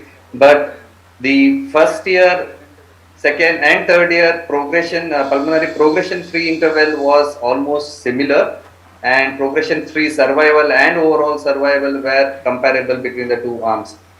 When we looked at the tolerance in terms of side effects and complications, there were much, the early adverse event were, just give me a time.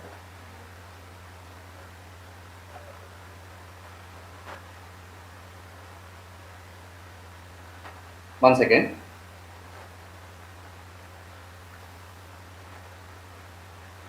My screen has just frozen, so I'm not able to do the cursor.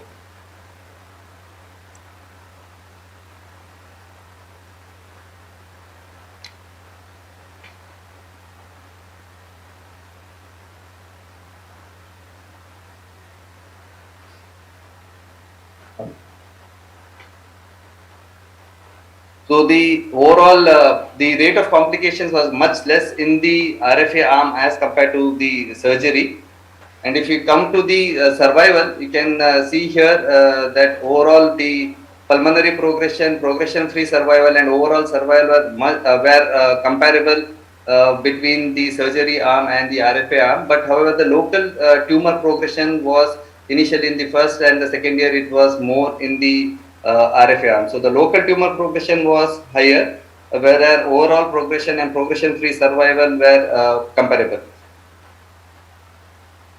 Now, if you look between compare the two arms when the multivariate analysis, the number of lesions when they were more than 4, or the tumor diameter when they were when it was more than 2 centimeter, or when there were bilateral metastasis. So these were the situation where the it was a poor prognosis as compared to when the number were fewer or the size of the tumor was less than 2 centimeter, or when it was only unilateral metastasis. So when we looked at when the primary was looked, the melanoma had poor survival as compared to metastasis from colon or rectum or from the renal. While the local tumor progression was critically looked at, it was seen that when RFA was performed for a lesion which was more than 2 centimeter, it showed the early tumor progression, and hence the implication is that it's better to treat those tumor which is less than 2 centimeter, as evidenced by other RFA papers. So there were few limitations. There was selection bias, like I mentioned, where it was those with poor performance status were included in the RFA group. This pretty much the referral pattern, it represents the regular practice, wherein older patient, poor clinically fit patients and are referred. Though in this paper, more than 1/3 of them were having primary tumor which were not resected. At our hospital, we still prefer to take the patients who have the primary either resected or received radical cure before doing ablation of pulmonary metastasis. The sample size was less, but again, as compared to a single arm study of surgical resection or of RFA ablation, so that was one limitation, and it was underpowered to capture minor differences between the treatment arm. And again, the retrospective nature of the study is a drawback, but however, there is no ongoing prospective trial comparing the two arms. So to summarize, despite the statistically older patients and with more comorbidities and bilateral lung and extrapulmonary metastases being included in the RFA arm, the overall survival, the progression-free survival between the two arms were acceptable. There was no statistical difference, and especially for tumor less than 2 centimeter and unilateral distribution, the results are comparable to surgical metastatectomy. So now just another paper, I'll quickly go through this, which is a prospective study which compares microwave ablation plus chemotherapy versus chemotherapy alone in advanced non-small cell lung carcinoma. This was a phase 3 randomized multicentral trial. Again, like I mentioned, to compare between microwave plus chemo versus chemo alone, and treatment naive patients with advanced tumor or recurrent NSCLC were included, and the endpoint was progression-free survival and overall survival, time for local progression, and overall objective response rate. So 293 patients were randomized for two arms, microwave plus chemo and 145 for chemo alone. And the median follow-up period for the combined arm was 13 months, and for chemo alone was 12.4. And in the study, it was noted that the median progression-free survival was 10.3 months for the combined arm as compared to only 4.9 months, which was statistically significant. And the median overall survival was not reached in the combined arm, and it was 12.3 in the chemotherapy arm, as seen with the Kaplan-Meier analysis. The median time to local progression was 24.5 months, and overall the objective response rate was 32%. So they concluded that in patients with advanced NSCLC, longer PFS and overall survival can be achieved with the treatment of combined microwave ablation and chemotherapy than chemotherapy alone. Thank you.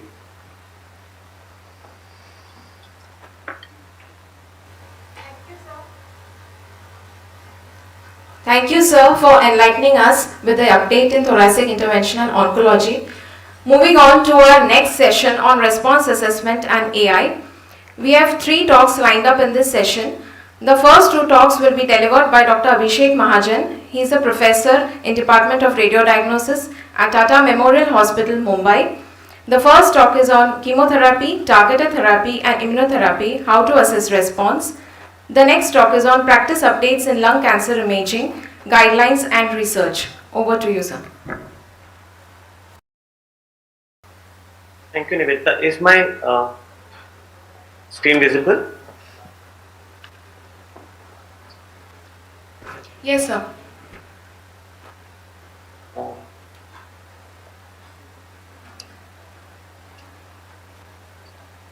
Good afternoon, everyone. At the outset, I would like to thank my colleague Dr. Amit Janu and the lung cancer update, Dr. Vijay Patil and Dr. Kumar Pravash's team for giving me this opportunity to speak on this topic.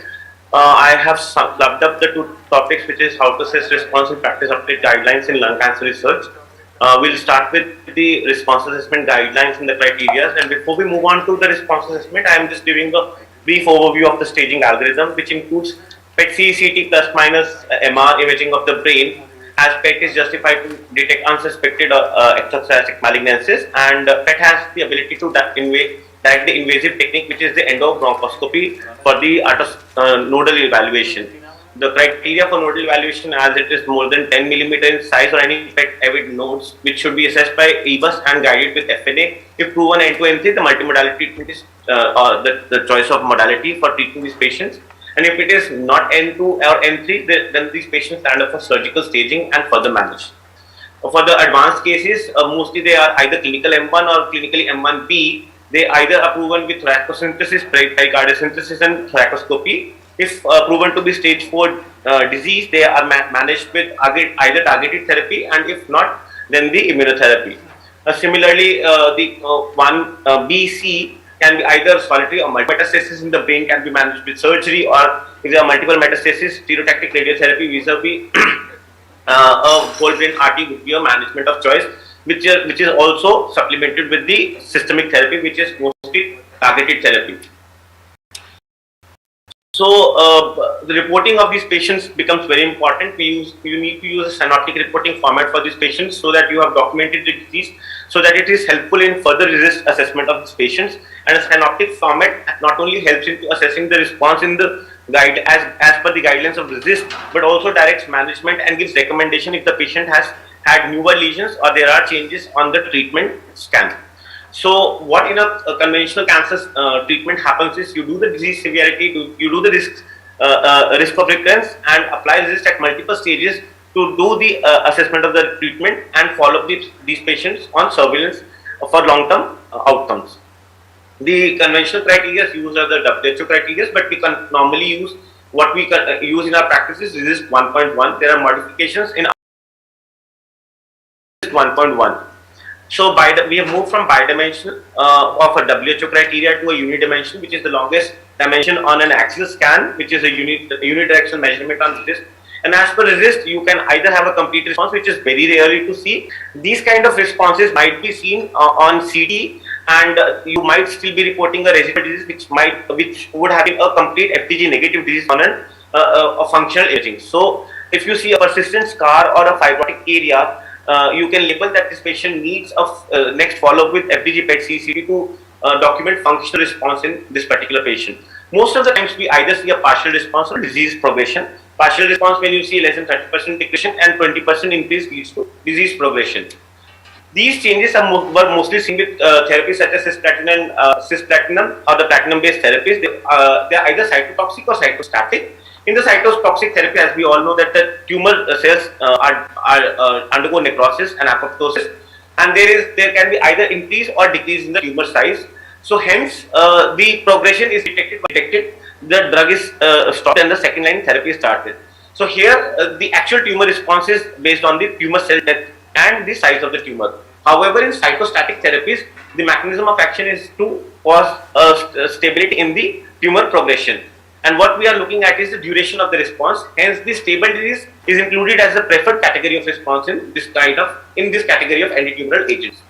So, what we need to look in a patient who is undergoing cytostatic therapy is the duration of response.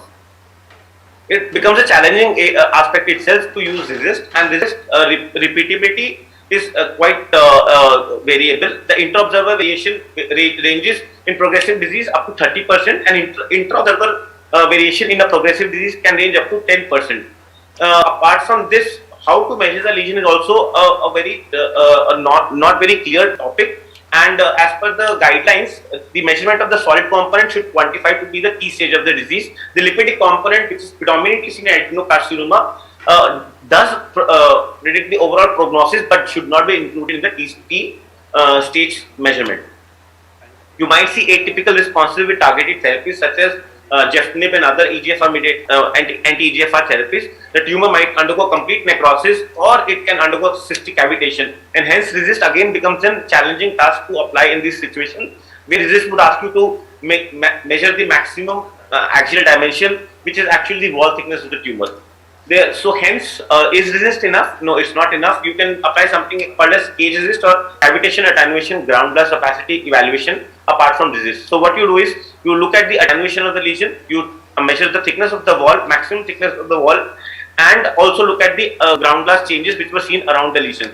If you assess these changes, you can actually document the response better than RESIST in your clinical practice. These molecular agents, which are the first generation, second generation, and the anti-angiogenic therapies, come with a lot of side effects, and which include interstitial lung disease, pneumothorax flare-up, and especially with Avastin, you can see bronchopleural fistula and massive hemoptysis and tumor necrosis. So again, in the follow-up, try to apply the guideline, synoptic guideline, and document any urgent finding if you have seen any pulmonary embolus or a pneumothorax, and then overall impression of the response should always be given. With the recent upsurge of usage of immunotherapy agents and the improvement of in the survival in these patients, the immunotherapeutic agents become one of the key treatment agents which are used in the practice, and it's important for radiologists to know how treatment is assessed in patients treated with immunotherapy. So immunotherapy basically it's an antigen-antibody mediated reaction, and the tumoral antigens are represented, and the antibodies are created against them, and which are mediated and either through receptor blockade or receptor enhancement, and led to increased tumor necrosis or apoptosis using the immunity of the body. So these tumoral agents actually are anti-tumoral drugs, which leads to response something similar to cytotoxic agents.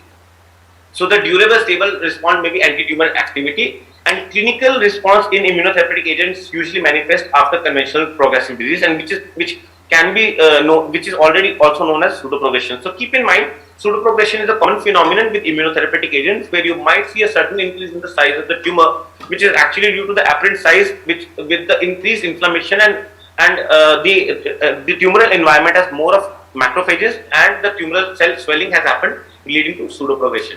So how to assess the immune response as per the IRCC, that is the related response criteria? You have 4 categories of responses. The category 1 is the complete disappearance or new tumor. Category 2 is a long stable period of stable disease followed by eventual decline in the tumoral size. Category 3 is initial increase followed by a decrease. This is a pseudo tumor progression category. And category 4 is appearance of new lesion and regression of the newly appeared lesion. So you have complete patient has no disease. Patient tends to have a new lesion, and that lesion again regresses in size. This is category 4, very rarely seen. So the new terminology which is commonly heard in patients managed with immunotherapy is the progressive disease or unconfirmed progression. Any new, disease progression at the first onset should be labeled as unconfirmed progression, which should be confirmed after 4 weeks, and if it is definitive progression, then only should be labeled as confirmed progressive disease. Otherwise, if there is no change in the size, it should be labeled as stable disease. If it has regressed, it should be labeled as a partial response, and if it has progressed, then as I said, it should be confirmed progression. So that leads to a question that is RESIST enough? RESIST is not enough in assessing immune-related response assessment for immunotherapeutic agents, and hence there are guidelines which are specific to assessment of tumoral response, that is the IRRC. In the IRRC, the major difference is reassess the tumor if you have seen tumoral progression and still continue the therapy, and if there is any change, then mention that and confirm the tumor progression vis-a-vis a stable disease. So in melanomas, if you are giving ipilimumab, the imaging point length can be 12, 16, 24. However, in LLC, it is variable from nivolumab, pembrolizumab, and if not specified, such as durvalumab. In nivolumab, you need to do a response assessment at 9 weeks, and then every 6 weeks. In pembrolizumab, every 9 weeks, and in durvalumab, you should do at 6 weeks and then every 6 to 12 weeks. So the category 1 response, over here you see a lesion which is significant and there is a PET uptake. There is complete tumoral regression, and there is some structural architectural distortion which is left in the area of the primary tumoral site. This on the functional imaging is showing complete response and is a category 1 response. In the category 2, you see that there is overall there is progressive stable disease, and suddenly you see sclerosis. These changes are mostly, the category 2 responses are mostly seen in bone lesions because they take longer duration to heal, and because there needs to be bone mineralization in these areas. Category 3 is the most challenging ones, which otherwise in the previous era were labeled as progressive disease, led to discontinuation of immunotherapeutic agents. So in this case, you see that there is certain progression in the size of the tumor, and however on the follow-up scan you see that the tumor has also again regressed. So this is a at this stage you would label the pseudo progression and confirm at 4 to 8 weeks. Another example where a liver lesion has progressed in size because of the increased inflammation and tumoral response, and at the next follow-up cycle there is response to therapy. Hence pseudo progression should always be confirmed and only labeled as progression if there is a disease progression in the subsequent scan. So pseudoprogression is mediated either by the immune cell infiltration or the edema of the cells. Both of these two school of thoughts have led to increase in the overall tumoral size, which is labeled as pseudoprogression. So at the time of pseudoprogression, as said, as per RESIST, you would stop the therapy, but as per the newer guidelines, that is the IRRC, you would still continue therapy and do a repeat scan and check at second interval whether this is true progression or not. So this is an example of a category 4 where there was no lesion. Suddenly you see a lytic lesion, and that lytic lesion again shows a response to therapy. This is a category 4 response. At times you might see sudden changes. This patient was started on immunotherapy. Within 36 hours of starting the therapy, patient landed up in the acute emergency. The scan showed increase in size. Further repeat scan at 4th day showed increase in size, and in 7th day again there was significant progression of the disease.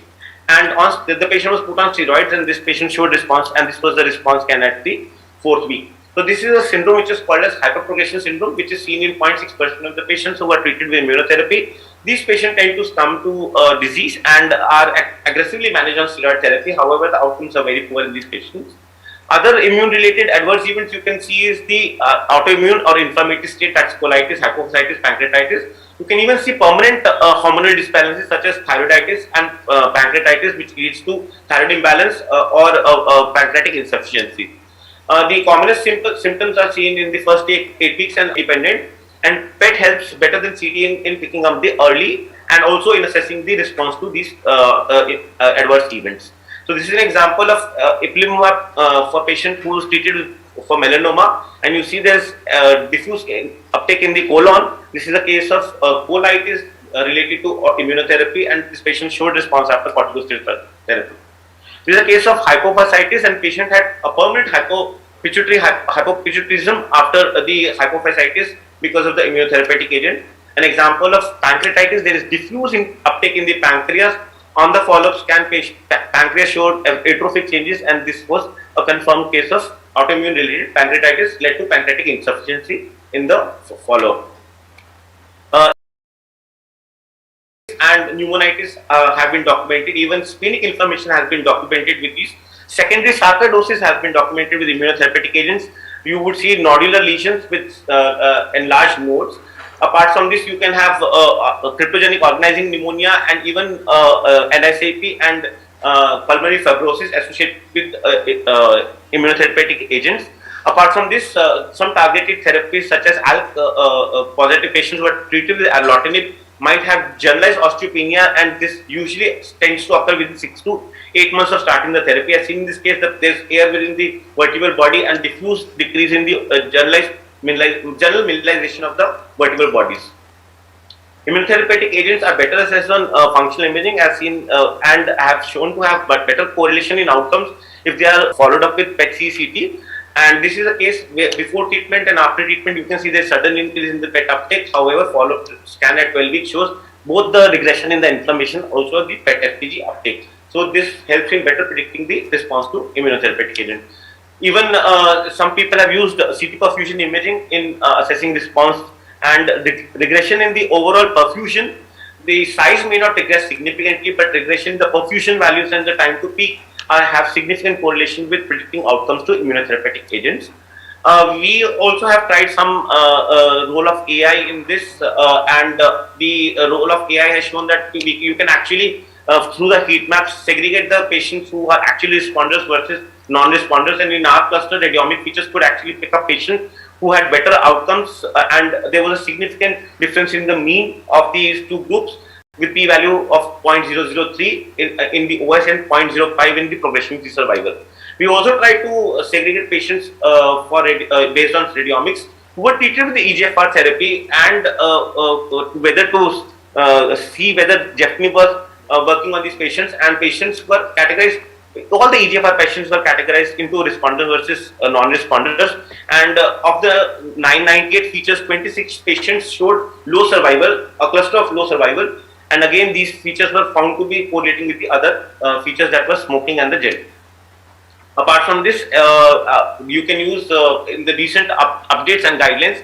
I think Amit will be talking more in the AI. I will not discuss this, but radiomics and artificial intelligence can also be used for picking up the mutational status of the brain metastasis, whether ALK or EGFR positive. And with that, I would like to conclude that lung cancer management is a multidisciplinary effort with the help of radiation oncologists, medical oncologists, thoracic surgery, with the appropriate lung screening program, smoking cessation program, and chest radiology, where radiologists play a key role in the management of these patients, especially recognition of the relevant radiological appearances of lung cancer with understanding of the appropriateness of staging and familiarity with potential imaging pitfalls is indispensable for management of these patients.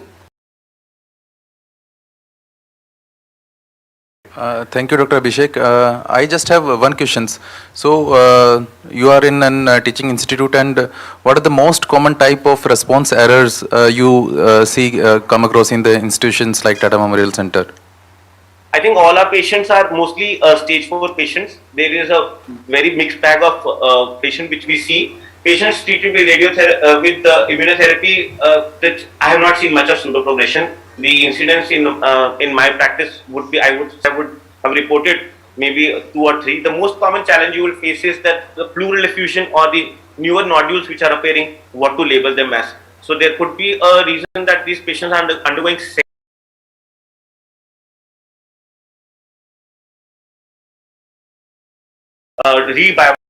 changing the management of patients from second line to third line, and even in brain, if you see there are new lesions, then you also again to see that these patients should be given targeted therapies which have adequate brain permeability, and they can show response to therapy.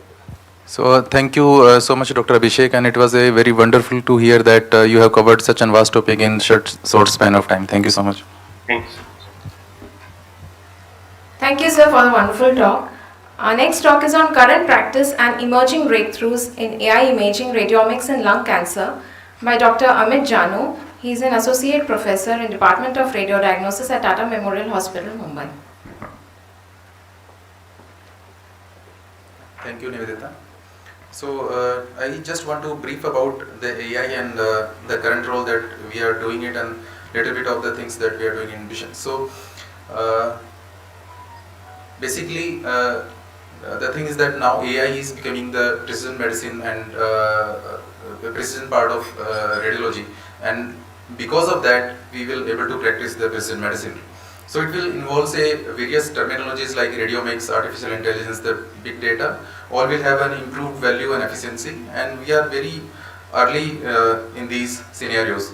So basically, from a generic characterization by a group of radiologists, now with the help of AI, there could be an actionable phenotypic characterization that was difficult on the phenotypic features that we are seeing in every day on the console, and only an isolated image interpretation with a limited experience. It can be the data generated from the thousands of scans.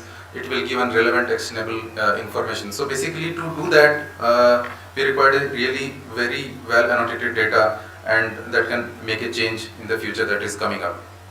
So basically, to run the medical services, we need have improved value, and at the same time there is a demand from the society that the cost has to be reduced and the productivity has to be improved, and the balance that is required, it could be possible when we utilize both human and machines, and they work in a collaboration to make this precision medicine feasible. So we are typically following this hype curve like in every technology, and the hype curve will tell that we try to overestimate the effect of any technology. In particular, in this lecture, it will be AI in the short run, but we underestimate the effect in the long run. So we start with lot of enthusiasm and expectations that it will be the answer of everything, and then we will face hurdles, and then we realize that more things has to be done, and then we try to learn the concepts of machine learning, what is the natural language processing, and then we thought it is not working fine. And then gradually it is adopted by the society, and then the true consumption value will come after some time. So AI, it is a thing that is related to the computer science, and where we are not pre-programming something, and the program is done by the computer itself, the algorithm are done by the computer itself through their neural networks, and the method that is they are doing it is hidden to us in many layers. So that is called as AI, and it could be a supervised learning, it could be an unsupervised learning, or it could be reinforced learning. Like in this particular picture, if you see that we have provided, it will try to annotate that this particular person is going to be this. So that is because of the AI. So the picture will not have any facial recognitions, it will have coordinates, the time zones that is been taken, your analysis of the friends that are there into your group, and then you will try to tag them and supervise them. So this could happen, yes, you have correctly labeled this, but this person is particularly wrong, so it could be supervised in that manner, and that's simply happening in our mail system as well. So the AI is there since very long time. Earlier only the machine learning that was there in the auto learns, and that is the traditional programming paradigm in which we are designing that this particular nodule, because of the speculations or because of necrosis or because of tethering looking like a malignant one, and if it is something which is mimicking like this, it has to be labeled as malignancy. So this is there, but AI has a different way of learning in which there is no human interaction in between. What is the interaction? That is only the machines that are doing it, and they are taking their own classification based on the data that is available, and they are learning itself. You can supervise them to give a good annotated data. So that is the basically fundamental behind the deep learning. It could be helpful in future for classification of the various lesions. You can localize the lesions and you can segment them into various subgroups, and it will be helpful in filtration and registrations. So if we try to take the data that is typically available from the radiomics, it can tell whether the mutations that we are seeing into the lung cancer, whether they are EGFR or it is having ALK or ROS mutations. If it is EGFR, whether we can subclassify them, the data that is available to us, and can we combine the radiology data with the clinical data or the pathological data that is available to us, and can make things happen in future regarding the precision medicine for that particular patient. So there are many challenges. The challenges would be that how we annotate these data, how we validate these data, and there are so many gaps that are there, how the training is done, whether the training was done is sufficient or not, whether there is a diversity of the cases, and can we generalize these things. So I just try to enumerate this. There is a graph on the left side which will tell that there are randomly allocated data, and this graph will tell that there is a lot of errors that it is showing it, and this may be looking like not a truly fitted graph, but it may be more generalizable graph. In this particular set you will see that every dot has to be connected, and this looks to be very precise and very perfect graph, but that is not a generalizable case. So it might be produced in one laboratory, but the application when we apply it, it might be like this only. So that's why, so the thing is that what we are talking about, that in particular these patients, you will see that there is a lot of ground glass densities that are there. Because of the heat map, it will try to pick up these findings which has been predefined and pre-designed, and then it will tell that there is a consolidation in that particular area. So the confidence interval it is giving is 99%, and there is no other abnormality that is there that we have labeled. But sometimes the AI can hit the hurdle, and then you will see that there is a bilateral ground glass opacities that are there. There is some consolidation. It is picking up the consolidation. It is falsely picking up the pneumothorax. That was not the case. But these are the data which has realized them into CT scan. So they might be good as compared to the radiologist in reading the X-rays, but they might be not good in picking up the findings that are there on the CT. So if we want the results like CT, we have to train the data on the CT scans. So humans and with machines will have different weaknesses and strength, and though there is a lot of fuss about whether the AI will replace the physicians, in real terms it is going to help physicians if we do. So if you see that the lung cancers can be very heterogeneous, and if you see that there are multiple metastases that are going to do, so we can just label that it is going to be a metastasis, and whether they have decreased or increased in an oversimplified RECIST that we are doing it. But can we label these metastases which has progressed and which has responded in particular, or whether those who have responded have different mutations than those who have progressed? So that will be the real use of AI in the future that is coming up. So we have done some studies like Dr. Abhishek has done on radiomics and radiogenomics in brain metastasis, where can we predict a biomarker of in brain metastasis regarding the EGFR status. So the lot of things has to be done, and we have to join the startup system to work in an orchestration manner to the advanced workflow that we are doing it, and the TMC Biobank project that we are doing it with the Bredible in our institution. So there are a lot of issues regarding the security and the privacy, and if we don't consider the privacy, then these kind of things and these kind of things will occur into the future. So Google and University of Chicago were sued over the data sharing, where the patient's name, the doctor's name and other data are shared, and there are a lot of litigation over this issue. So that can be minimized because of the federated or distributed learning, where the algorithm itself can be placed in the institution, and then we can use the data and de-annotate the data, and then we can analyze the data into the central server. So the suggestions is that AI will be extremely useful, and if it is appropriately consumed, there is a head strategy that has to be prepared, and lot of IT infrastructure that is required, and especially from the re-engineering of existing and familiar systems, and there has to be need for deep integration with the workflows. The goal has to be data optimization and picking meaningful cases that we can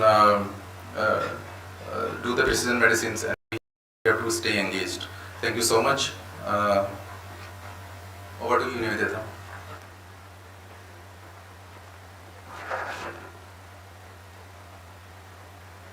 Thank you, sir, for the wonderful talk. Moving on to the best case session. Here 5 presenters from across the country will present their cases, and out of whom the first 3 winners will get free registration to ESMO Asia. First, let me familiarize with the rules and regulations for evaluation. Each presenter will be given 5 minutes to present the case. The cases will be judged on the basis of 5 criteria: interesting histology, involvement of multidisciplinary team, inviting radiologist's role in multidisciplinary meetings, adherence to guidelines, and application of interventional radiology in the management of case. I now invite the first presenter, Dr. Abhishek Jayant from AIIMS Delhi. He's a fellow in thoracic radiology.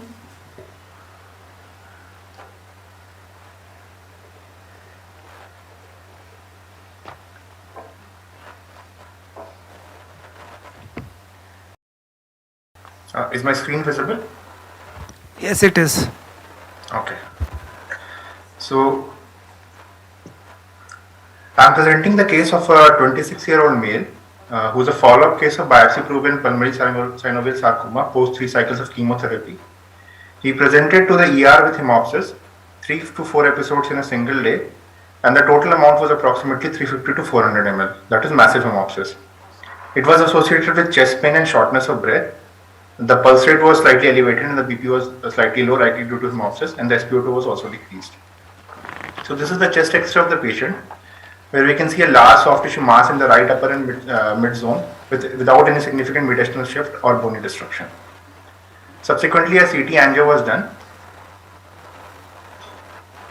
These are the CT angio images, arterial phase, where we can see this large soft tissue mass to be situated in the right upper lobe. This shows heterogeneous enhancement with central areas of low density, likely necrosis. We can see multiple intratumoral vessels which are ectatic and aneurysmal. Medially, the lesion is abutting the cardiomediastinal structures. It is causing mass effect on the on the trachea, right upper lobe bronchus, right main pulmonary artery, right superior pulmonary vein, and left atrium. However, no definite signs of frank invasion are seen. We can also see these dilated bronchial and intercostal arteries which are supplying the tumor. These are the representative axial and coronal images in which we can see the tumor to be situated in the right upper lobe. And in the lung window, we could not find any metastatic nodules in the right lower lobe or in the left lung. These are the MIP axial and coronal images in which we can see the ectatic aneurysmal vessels supplying the tumor and the dilated bronchial artery supplying the tumor. So on the basis of these findings and after multidisciplinary team meeting, plan of bronchial artery embolization was done with two objectives. First was to control the hemopsis, the massive ongoing hemopsis that was going on. And second was to decrease the overall vascularity of the tumor as much as possible because the patient was also planned for surgery. So these are the DSA images in which we can see, this is from the run from the right ICVT, in which we can see both the intercostal and bronchial components supplying the tumor with tumor blush and bronchopulmonary shunting, which was subsequently embolized, as we can see in this run. The tumor was also getting supply from the subclavian artery branches, like the lateral part of the tumor was getting supply from the lateral thoracic branches, and the superior part of the tumor was getting supply from the first and second intercostal arteries, which were also embolized. The tumor was also getting supply from the right bronchial and the fourth and fifth intercostal arteries on the right side, which were also embolized. As we can see in the pre and the post embolization images, we use PVA 300 to 500 micron particles for the embolization. So technical success was achieved in this patient as all the abnormal arteries which were supplying the tumor were embolized. The CBT, the intercostals and the subclavian branches like lateral thoracic all were embolized. And clinical success was also achieved as there were no episodes of hemopsis post procedure.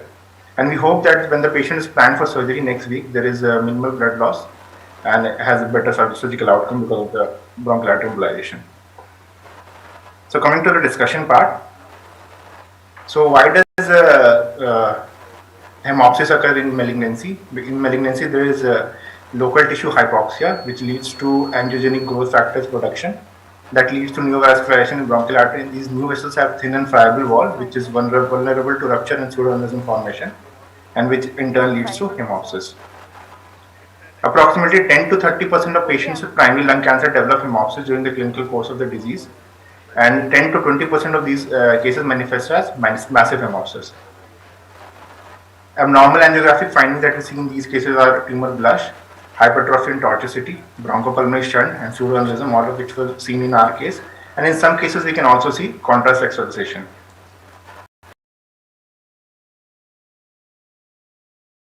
Embolization for hemopsis in primary lung cancer. So this is a JVIR article from 2019 in which they took 84 patients for the study with primary lung cancer who had hemopsis, either mild, moderate or massive hemopsis. They were able to achieve technical success after bronchial artery embolization in 98.8% of the patients, and clinical success was achieved in 82.1% patients. They used PVA particles, gel foam and gel foam plus microcoils as the embolizing agents. And they concluded that BA is a hemopsis in malignant cancers. This is another article from 2015, bronchial artery embolization for malignant hemopsis. They took 26 patients in this study, and technical success was achieved in 77% of the patients, and clinical success was achieved in 75% of the patients. And we could not find any article in which literature in which they had done BA in malignant hemopsis in sarcoma patients. But we concluded that BA is a safe and effective approach for the management of hemopsis associated with primary lung cancer, as it gives survival benefit, it increases the overall quality of life of the patient. And in cases when the patient is planned for surgery, like in our case, it would lead to decrease in the overall vascularity of the tumor, which would in turn lead to a better surgical outcome. Thank you. Yeah, thank you. Does anyone has any question for Abhishek?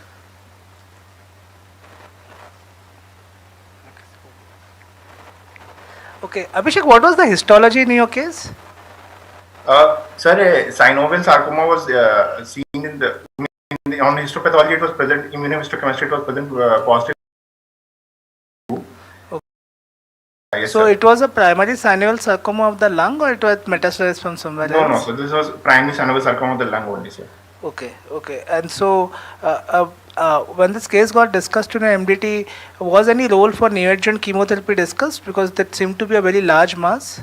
Yes, sir. 3 cycles. Patient already had undergone 3 cycles of chemotherapy, sir. Okay. Before he presented with hemopsis. Okay. Isosomite doxorubicin. Oh, okay. Thank you. It was a good presentation. Yeah. Thank you, sir. I now invite Dr. Smiley Sharma, who is a fellow cardiovascular and thoracic radiology at AIIMS Jodhpur.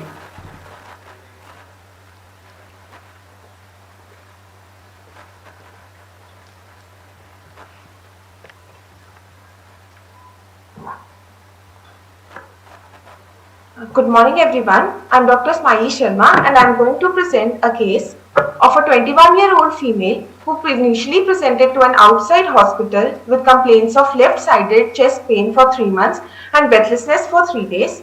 Her chest radiograph was interpreted as massive left pleural effusion, however the attempt for pleural tap was not fruitful.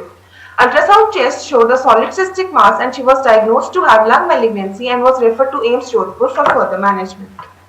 This is the CT scanogram where we can see opaque left hemithorax with the mild mediastinal shift towards the right side.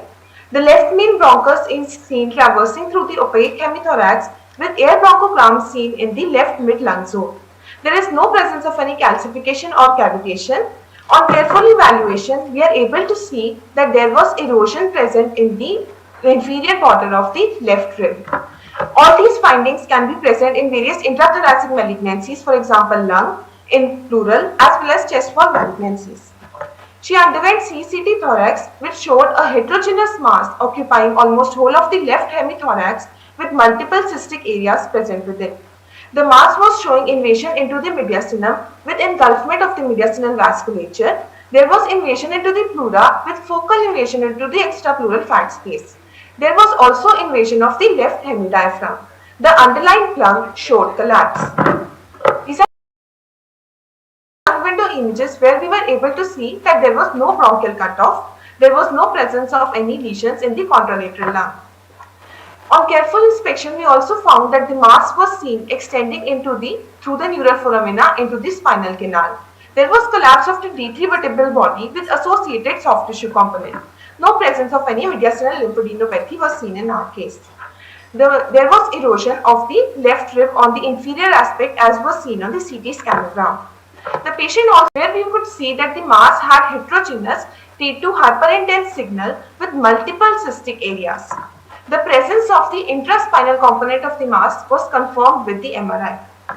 On the MRI further helped us to delineate multiple bony metastasis which was not very well appreciated on the CT scan. Considering the diagnosis of a heterogeneous mass with multiple cystic areas showing multi-compartmental invasion and presence of bony metastasis, a provisional diagnosis of Ewing sarcoma was kept with a differential diagnosis of pleuropulmonary blastoma. The role of radiologist is very important in such cases in the establishment of diagnosis as well as in establishing the extent of the disease. The patient underwent ultrasound guided biopsy in our institution under proper aseptic precautions. The final histology turned out to be the Ewing sarcoma primitive neuroectodermal tumor as was evident with the presence of blue round cell tumors showing positivity on vimentin and CD99. The patient was kept on a neoadjuvant chemotherapy and was further planned for surgery. However, she expired while being on chemotherapy due to complications. In our department, we inserted a chemo port and helped to deliver the chemotherapy to the patient. The role of radiologist in such cases is also to look for the presence of any residual recurrent tumor and effect of chemotherapy once the patient undergoes treatment. Ewing sarcoma, now considering the discussion, Ewing sarcoma is a rare malignant round cell tumor which can present as a large aggressive masses in the chest wall, and they have associated small pleural effusions, not the massive pleural effusion which was as assessed in the earlier institution. They can present with distant metastasis at presentation. They have an overall poor survival rate and poor prognosis. The learning points from our case is that PNET is an important mimic of lung malignancy and should be included in the differential diagnosis of a complex intrathoracic mass with spinal extension, particularly in children and young adults. A multidisciplinary team is required for the management of such tumors, where radiologists play a very important role in the diagnosis, in evaluation of the extent, in the location of the distant metastasis, performing image-guided biopsy, inserting chemoport and delivering chemotherapy, and assessing the response to the treatment. Thank you very much. Hi, Smiley. Just I have one question. Whether any relation with the rib or the vertebra, because that is the most common site in the thoracic cage or skin tumors, what we call it, regarding the PNET's origin, or it was entirely intrathoracic? No, sir. As mentioned, like there was vertebral collapse, there was associated soft tissue component, there was extension into the spinal canal. So we gave the probable origin from mainly the vertebra and with extension into the thorax. Okay. Thank you. Thank you, Smiley. Very nice presentation. Thank you. I now invite the next presenter, Dr. Shalini Sahu, who is an assistant professor in Department of Radiodiagnosis at CMC Vellore.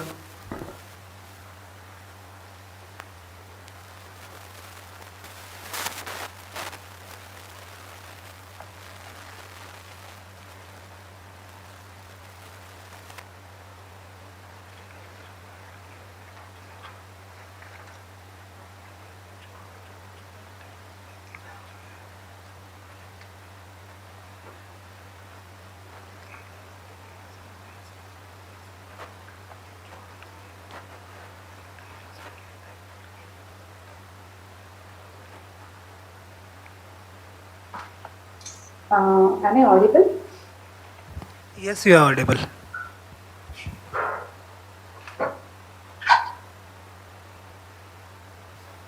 Share the screen. Share screen के लिए.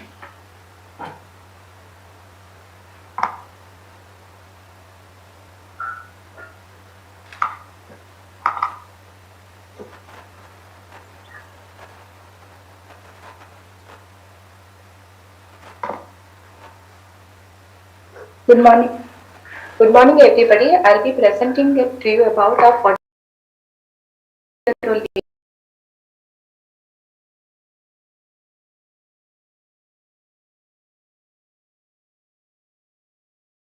no loss of appetite. She is a non-smoker and had biomass fuel exposure for over 26 years and pigeon dropping exposure for over 5 years. On examination, she had Velcro crepitations on the left side and was positive for, and she was negative for COVID testing. And on chest radiograph, which was done at the initial time of evaluation, she had ground glass opacities and reticulations involving the left, mid and lower zones.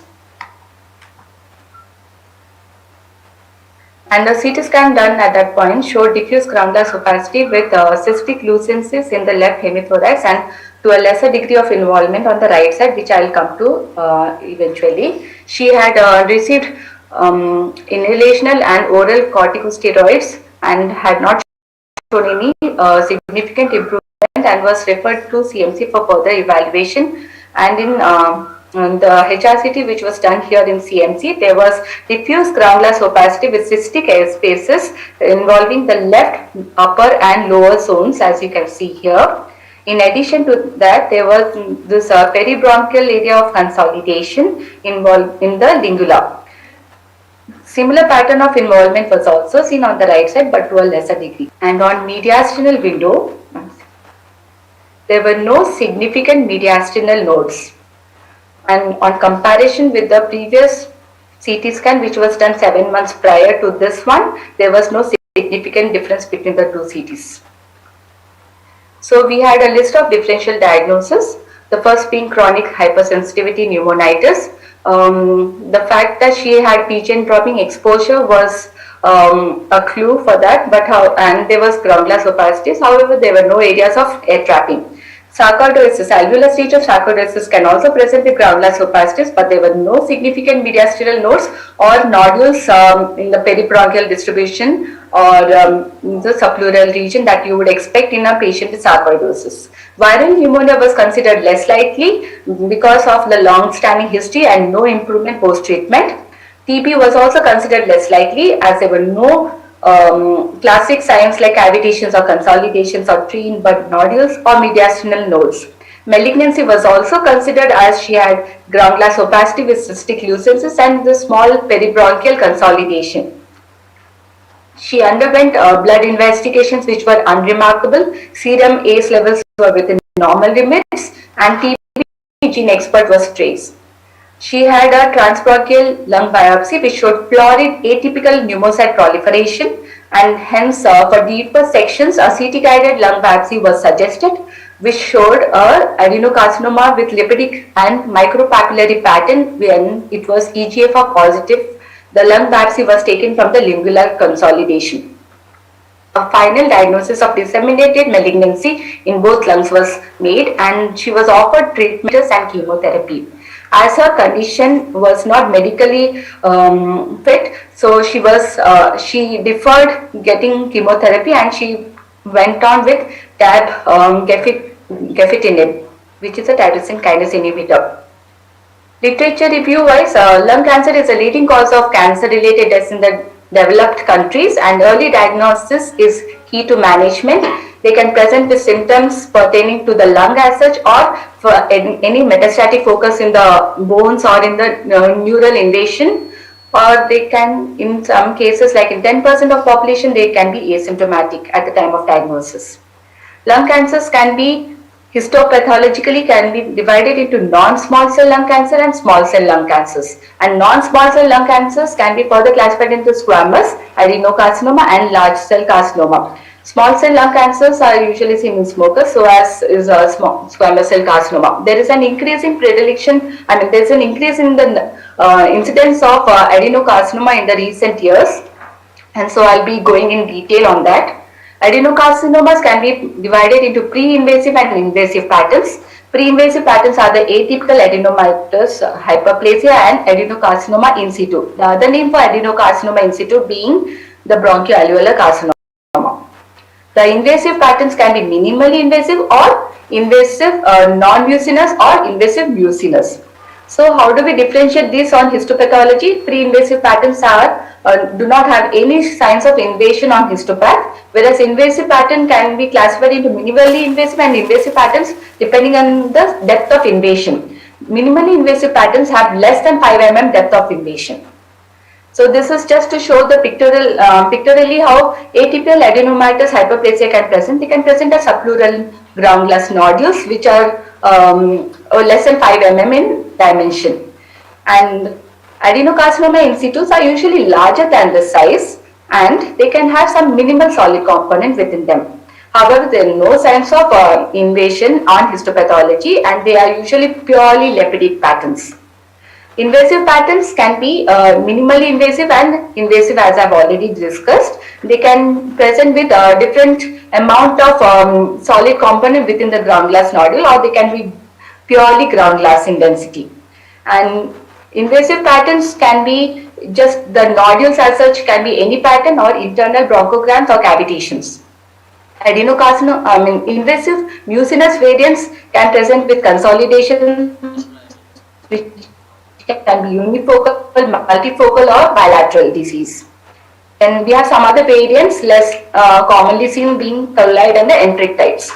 So what is the role of a radiologist in the evolution of nodules? On comparison, we should always see if there is an increase in the size of the overall nodule and the size of the non-solid component being increasing size, there can be decrease in the size of the non-solid area. So this is the size of the nodule which has which is a part solid nodule. The size of the solid component within the nodule can be increased, or in some cases it could have started as a pure ground glass nodule with some with some part solid component which develops over time.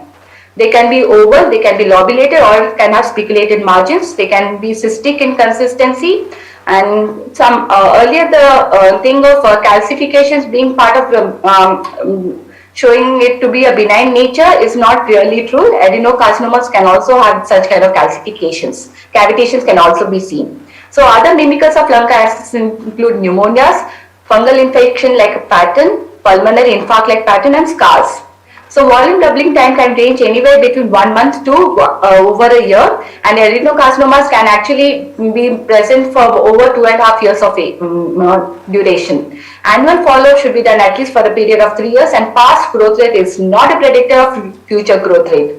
And my take-home message would be that a radiologist should have a high degree of suspicion when dealing with a non-resolving ground glass opacity, which could represent a lipidic pattern of growth, and bubbly cystic spaces like how we saw in our case here. Having a low threshold to biopsy suspicious nodules and consolidations is also key to management, and they should be followed up for at least 3 years. And as I have already mentioned, past growth rate is not a predictor of future growth rate. These are my references. Thank you. Does anyone has any questions? Okay. Were you surprised to see that the patient had an EGFR mutation and not like ALK or anything else? Yes, sir. My second question, how is the patient doing now? So the patient was here last in February, and they are yet to come for review. So because they were not affordable, they have gone back to their hometown in West Bengal. So they are expecting them to come sometime now. So suppose this patient will progress. So do you repeat a biopsy, or you just declare it as a best supportive care? So I think they have already declared it to be a palliative treatment for this patient. Yeah. So there is a difference between palliative and best supportive. So if it is further progress, so you will do some intervention to pick up some new mutations, or you will say nothing is required as of now. I'm not very sure of that, sir. So EGFR mutated disease in today's time has a 5-year survival of in between 40 to 50%. So yes, if the patient progresses, you should be doing a biopsy. We should be looking for something called as T790M mutation, because if that is present, there is again a drug which can target and will give a response rate of around 70 to 80%. Sure, sir. Thank you. Nice and interesting presentation. Thank you, sir. I now invite the next presenter, Dr. Nidhi Prabhakar, Assistant Professor in Department of Radiodiagnosis, PGI Chandigarh. Good afternoon, everyone. Good afternoon, Nidhi. You can continue. Okay. Is my slide visible? Slides are not visible. Yeah, now it's visible. Okay. So this was an interesting case. Actually, it was diagnosed, it had interesting histology and was diagnosed on autopsy. So that is why I got this. It is an interesting case for learning purposes. This was a patient who came to PGI in 2019, but was being evaluated outside for a left lung mass since 2016. This was a 2016 chest X-ray of the patient, which showed a homogeneous mass in the left mid zone.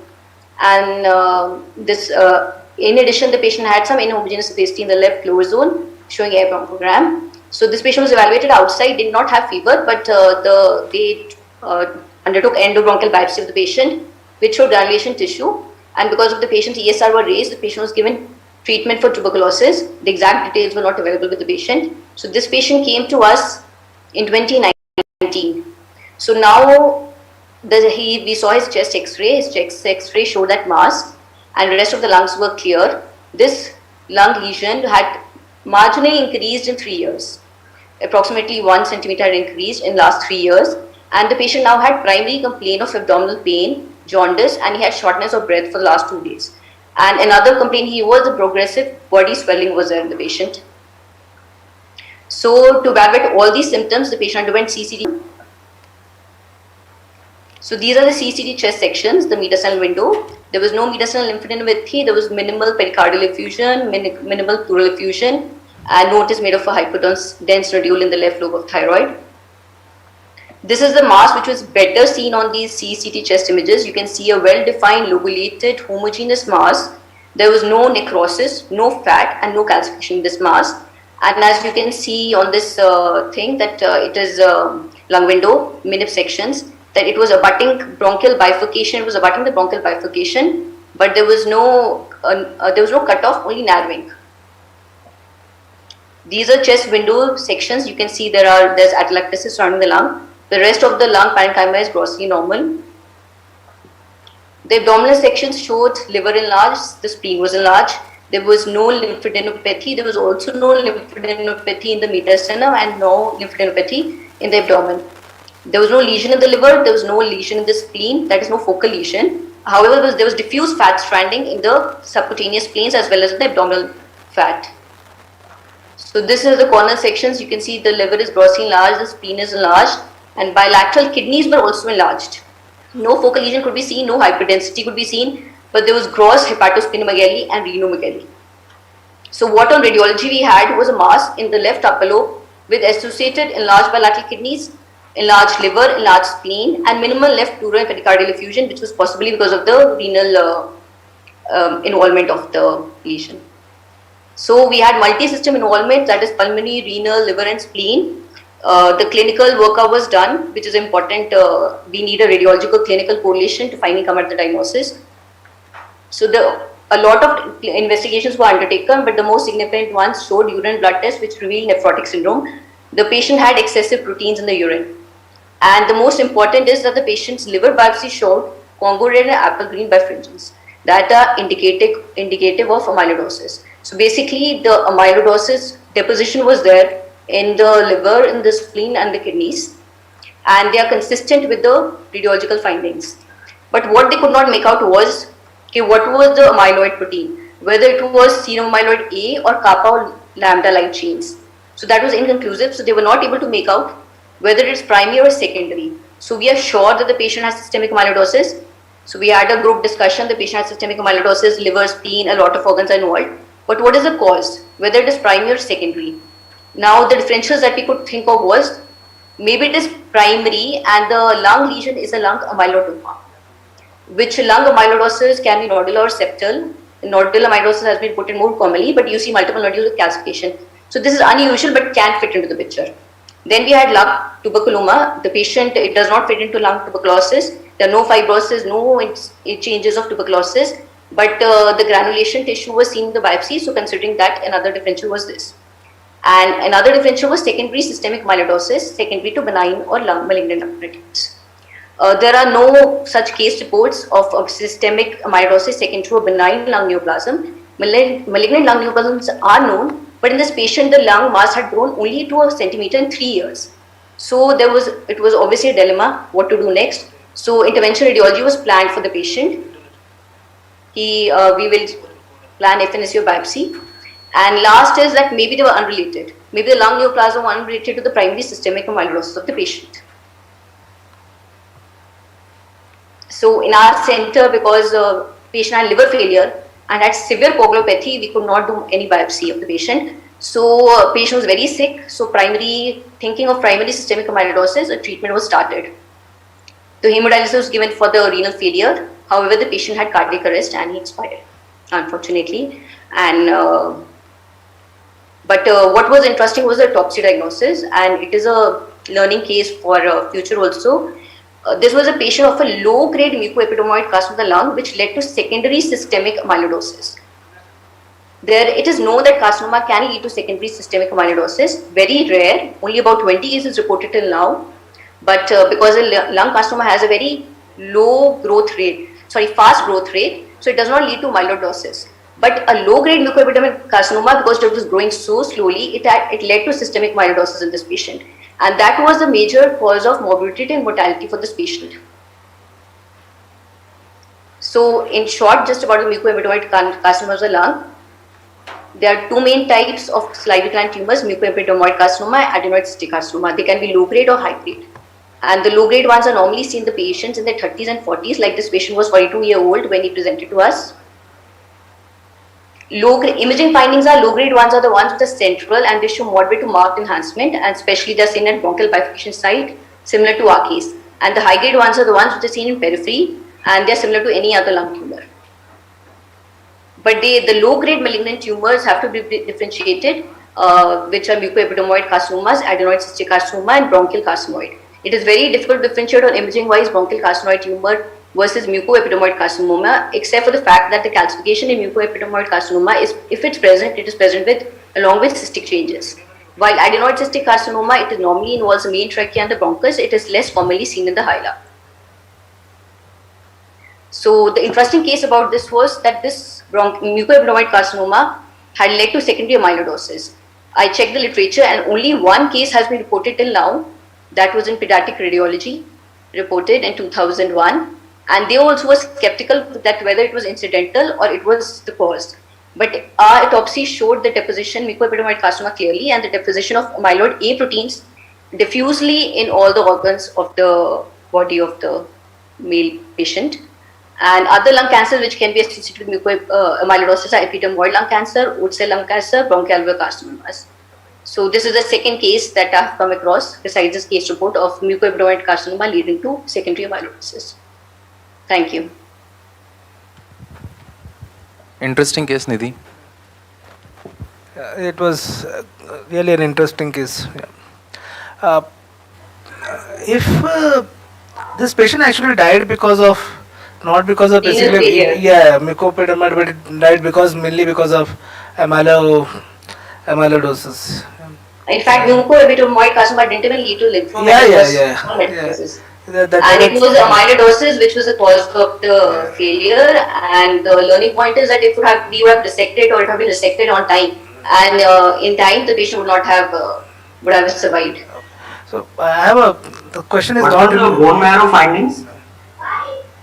Bone marrow was done. It revealed about 8% plasma cells. So it was problematic. They were not sure it is primary systemic, that is related to multiple myeloma or papilla. I mean, they were not sure still whether after the bone marrow also whether it was primary or secondary. That was the problem. If they would have come to know it is secondary, we would have removed the cause. And the patient had a fast deterioration. Actually, the clinical deterioration was very fast. Have they done the bone marrow evaluation on autopsy? It must be done in PGI. Actually, I don't know the exact what was the bone marrow findings. I just knew the final diagnosis on autopsy. Because association of mucoepidermoid with secondary amyloidosis is very rare. You have to exclude all other possibilities. They were like pretty sure because the amyloid deposition is normally primary systemic amyloidosis. You get the AL proteins deposition, while in secondary you get the AA proteins. So there was a difference in the amyloid structure that they found. And yes, you're right that you have to move around. Maybe it was incidental, but there's already one case report about it. This is the second one. So, and the way it progressed. 2016 it presented with mass and 2019 with nephrotic syndrome. So there's a positive and linked timing correlation. Thank you. Any questions? Okay, thank you for this opportunity. I now invite our last presenter for this session, Dr. Varun Tyagi, who is a consultant radiologist at Tata Memorial Hospital, Mumbai.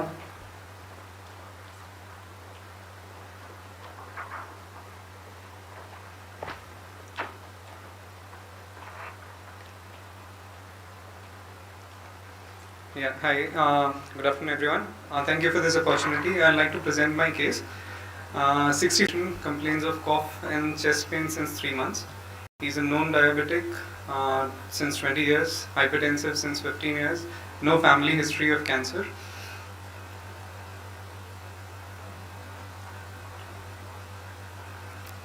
So a chest CT was done and which showed an ill-defined lesion in the left upper lobe.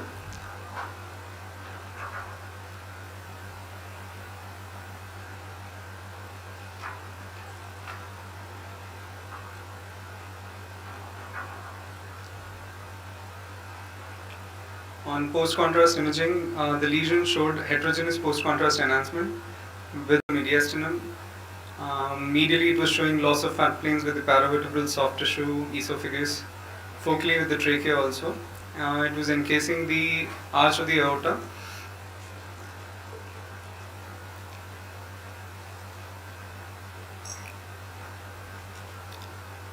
So here, differential of a neoplastic lesion was given, and a biopsy was done for this lesion. On biopsy, it turned out to be acute suppurative inflammation with no evidence of any granuloma or malignancy. So the imaging findings were more in favor of a neoplastic lesion, and again a review of the histopathology was done, which showed that there was no alveolar tissue identified, no fungal elements seen, no granulomas, and no tuberculosis or no neoplastic pathology. So the clinician was not convinced, and given the imaging features, he had requested for again a biopsy. The repeat biopsy also said inflammatory myofibroblastic proliferation, not diagnostic of a carcinoma, sarcoma or lymphoma. So after this, still in a dilemma whether this is a neoplastic tissue or inflammatory or infective tissue. The patient did not take any treatment, and a PET CT was done after 1 month.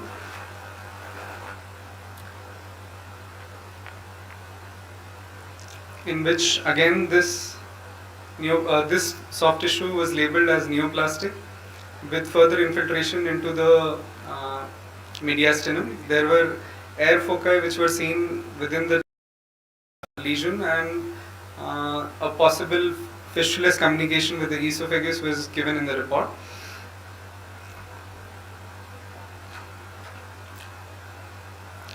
There was another CT done after 3 months. Remind you that the patient has not taken any treatment till now, because the imaging and pathology findings are contradictory, and a CT done after 3 months showed progression with further soft tissue which was seen on the right paravertebral side, with thick irregular enhancement, peripheral enhancement.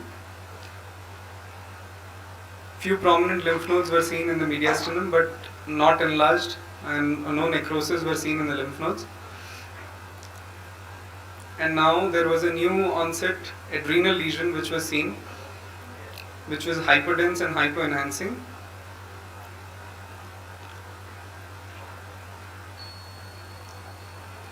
So again a repeat biopsy was done after this. This was a third biopsy for that patient, and this time as the clinician was suspecting and was investigating for atypical infections, the biopsy sample was also sent for MALDI TOF MS. This is a matrix assisted laser desorption ionization time of flight mass spectrometry, which is usually done for atypical infections. So when you have a colony of bacteria which is not routinely identified by microbiologists, he will tell you to do this type of test. So on this, the microorganism which was identified was nocardia, and the lessons learned here were that infections can often mimic neoplasms, and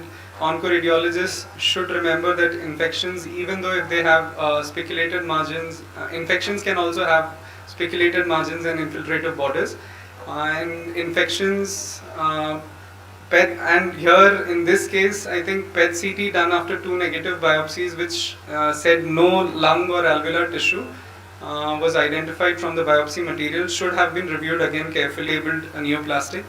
There's a low incidence of nocardia infections, and therefore it is not well known and therefore not even considered in an initial diagnosis workup. Nocardia infection is to be kept in mind in patients with atypical pneumonia, unresponsive to empirical broad spectrum antibiotics, even more so if the patient has a multifocal disease. And here, one more thing was to be kept in mind that adrenal abscess is one of the differential diagnoses for adrenal incidentaloma in the presence of such clinical and diagnostical findings. This use of MALDI-TOF test can save us some times in atypical infection as to avoid delay in diagnosis. And just a reminder that such extensive workup can have a lot of cost to be bared in mind. So, in this case, it went up to 4 to 5 lakhs without a definitive diagnosis. And infections beyond our daily spectrum of staph, strep, TB and E. coli should also be kept in mind when you are looking at such lesions. So I thank you. Good case. Yeah. I enjoyed it. A nice case, Varun. So anytime we see the aggressive lesions, one of the differentials we will keep it as infection. Yeah. And if it is not responding and not giving any conclusive answers, then probably we are dealing with something which is benign and we don't have any clues. So we should broaden our horizons and look for atypical scenarios also. Which hospital did the MALDI-TOF? Hinduja did the... This was done at Hinduja. Hinduja. I So thought in Mumbai, there's Hinduja in Metropolis who's doing this test. And irony of that thing is that that test costs about 600 rupees only. So even after such an extensive workup, the diagnosis was made on such a test. So yeah. Any comments from Rajiv if he is online?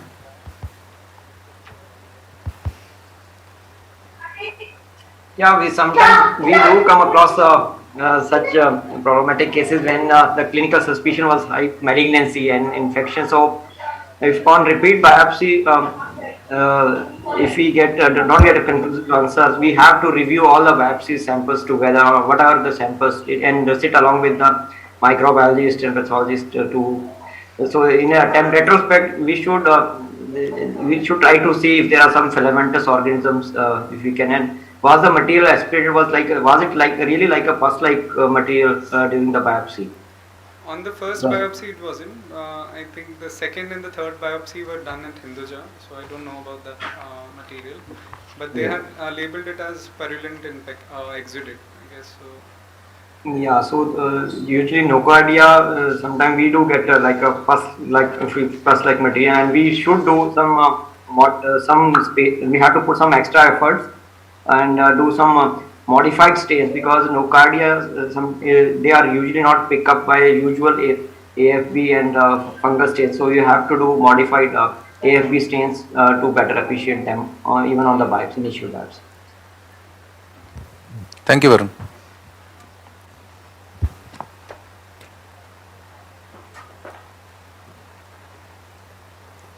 We now come to our last session on multidisciplinary tumor board. I invite Dr. Amit Janu to moderate the session.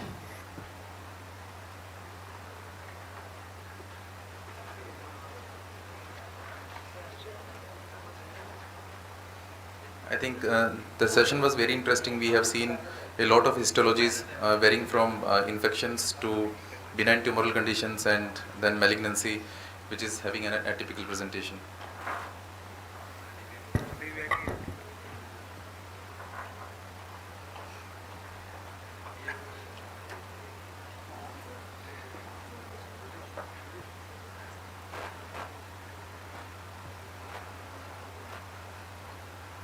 So now we will start the multidisciplinary tumor board sessions, and I would like to invite my colleagues Nivedita Chakrabarti on the dais, Dr. Kunal Gala, who is an interventional radiologist in my department, Devyani Niyogi, thoracic surgeon, probably joining virtually, Dr. Naveen Humadi, radiation oncologist, Tata Memorial Hospital, probably joining virtually, and Dr. Rajiv Kausil, pathologist, and my colleague Vijay, please on the desk. So I will start the first sessions because I have invited so many people. Probably most of these cases or scenarios will involve multidisciplinary involvement. So I just like to highlight regarding this patient. He is 35-year-old farmer from Bihar, and he is not having any immunocompromised status, neither any typical history that the residents take, like the history of hypertension and diabetes mellitus, but still he is having intermittent low-grade fever since last 4 months, and the headaches which are of recent onset since last 1 month. So these are the imaging findings.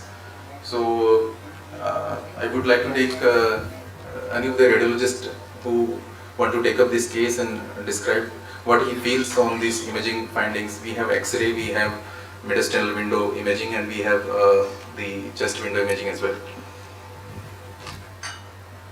So on the radiograph I see there's a left upper lobe mass-like consolidation which is confirmed on CT. There are areas of non-enhancing either necrosis, or we just can't say it's a mucus-filled bronchi or a necrosis. So although it's a 35-year-old, so it will be difficult to say like, you know, a malignancy in this case, but still we would need a biopsy. I think if Devani is online or Vijay is there from their clinic, if they see in their OPDs patients like this, whether they will give a course of antibiotics or they would like to investigate further with a biopsy, or they want to do a PET scan first, or they want to do a bronchial lavage with the help of the pulmonologist. So what will be their practice? I think Ashay is there actually.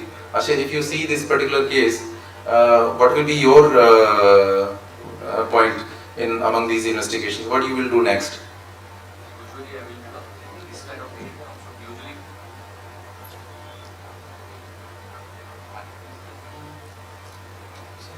I think, am I audible? Yeah. You can sit there.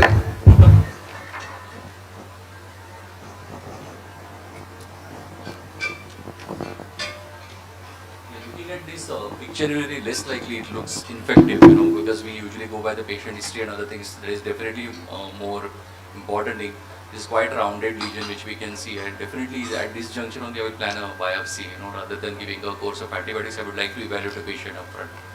Okay.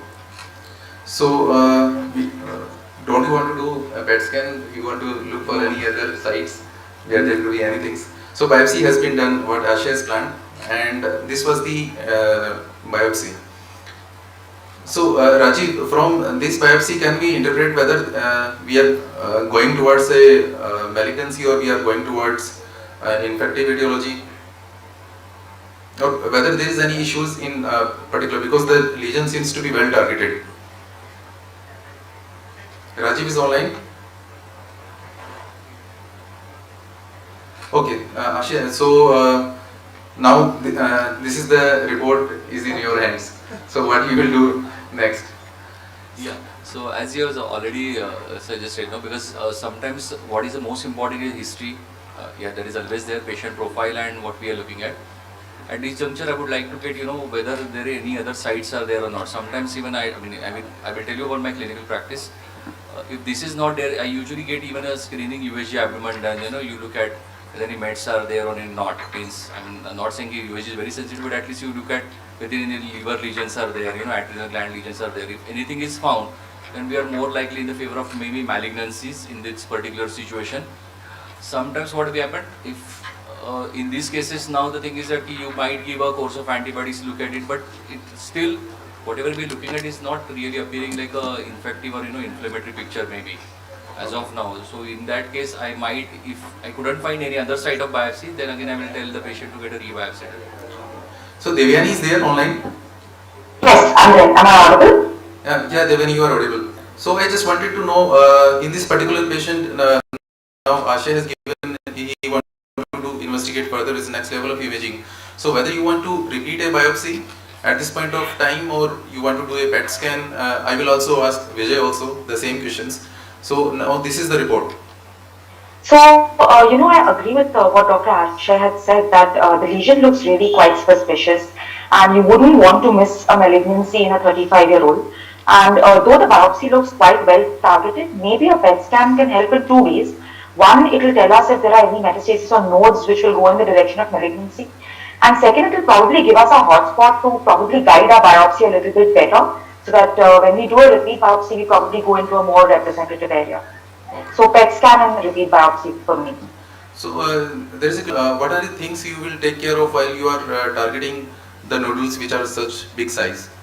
So predominantly you need to target the solid enhancing areas and not the necrotic area which is there. So PET scan will particularly help in the high SUV uptake whichever the part is there. So this seems like a central mass, so you can target the central hilar lesion. So anything wrong in the approach in which the biopsy has been taken? No, it's properly taken, but it has to be more central so that if any cheesy material is there, it can come out, or if there is a solid mass and not the collapse part of the lung. So the PET scan has been done. Question to Vijay. So now the patient has come to you again after you have ordered the PET. So there is some area which is showing an high SUV uptake, and Nivedita might take up whether it looks to be still infective or neoplastic, or whether there is any heterogeneity in the lesion that was there, and that could be the factor that could we will get a negative biopsies in the previous sample. Yes, so there's only a rim of uptake which you can see. Central is necrosis, the rest of the part peripheral is collapsed lung basically. So we have to target the avid area. So, but anything you want to suggest, Vijay, in this particular case? I would have done the same thing which Devyani said. PET CT and into this, I would have targeted that rim area. So basically, again, from the PET directed area, so which is targeted, and there was an organizing pneumonia, but the cause of organizing pneumonia was the cryptococcal infection. So though the patient was not having any immunodeficiency when we have done, and the patient, because he is having headaches, we done the CSF sampling also, and in the CSF sample also it shows cryptococcus. So this was very atypical presentation of low-grade fungal infections, probably because he was a farmer, he was exposed to this kind of hue and dust, and he has get organizing pneumonia because of that. So we don't know. So PET is essential when we get multiple negative biopsies to target an area which is avid, and it will require a multidisciplinary approach from which area we have to target, whether we have to target or not, and require a lot of clinical correlation as well, because the patient is having persistent fever. There was a high index of suspicion of infection as well, but the morphology was something which is very atypical of a routine infection. So this is followed by 3 months, though the lesion has not regressed because it was an atypical infection like fungal, or they will take time to resolve, but there is a significant improvement in the symptoms that was seen at this point of time. So there could be a lot of mimics which can mimic like lung cancer. It could be aspergillosis, tuberculosis, mucormycosis, PMF, IMFT. They all look like intrapulmonary masses, probably look like malignancy because of their size and speculations, but they will turn out to be benign conditions. So that is the case that we need histopathology in each and every case before we contemplate any kind of treatment. So going to lung cancer, which is an early stage lung cancer. So 73-year-old male, never smoker, hypertensive, diabetic. There is a past history of pulmonary tuberculosis, and he is having cough since 4 months, and the upper tolerance was 1 flight. He was walking with a stick following the left femur surgery, and these are the findings. So Devyani, so what you will see that this is the lung finding. I will try to show some mediastinal window as well. So if you see this kind of case with an report which is saying probably could be tuberculosis, probably could be neoplastic, and further clinical and pathological correlation is needed. So what you will do? So what I can see on the scan is, first of all, a lot of emphysematic fibrotic changes in both the lung fields, but there is a speculated lesion in the right upper lobe which looks quite solid and quite suspicious, along with a thin rim of effusion. And he's a smoker, right? I think you said he's a smoker. Yeah, so in this backdrop, I think I would go ahead with a biopsy of the right upper. So to Vijay, the findings looks to be involving almost all the areas of the right side of the lung. We don't know, there might be some findings which are on the left side also. So do you need biopsies in these particular scenarios? Because there is a almost widespread involvement of the lung and the patient's ECOG status is not very good.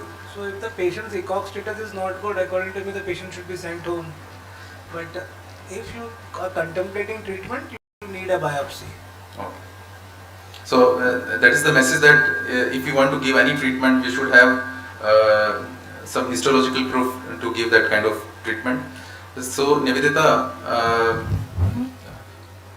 do you agree with the findings that Devyani has enumerated, or you have a different set of opinion?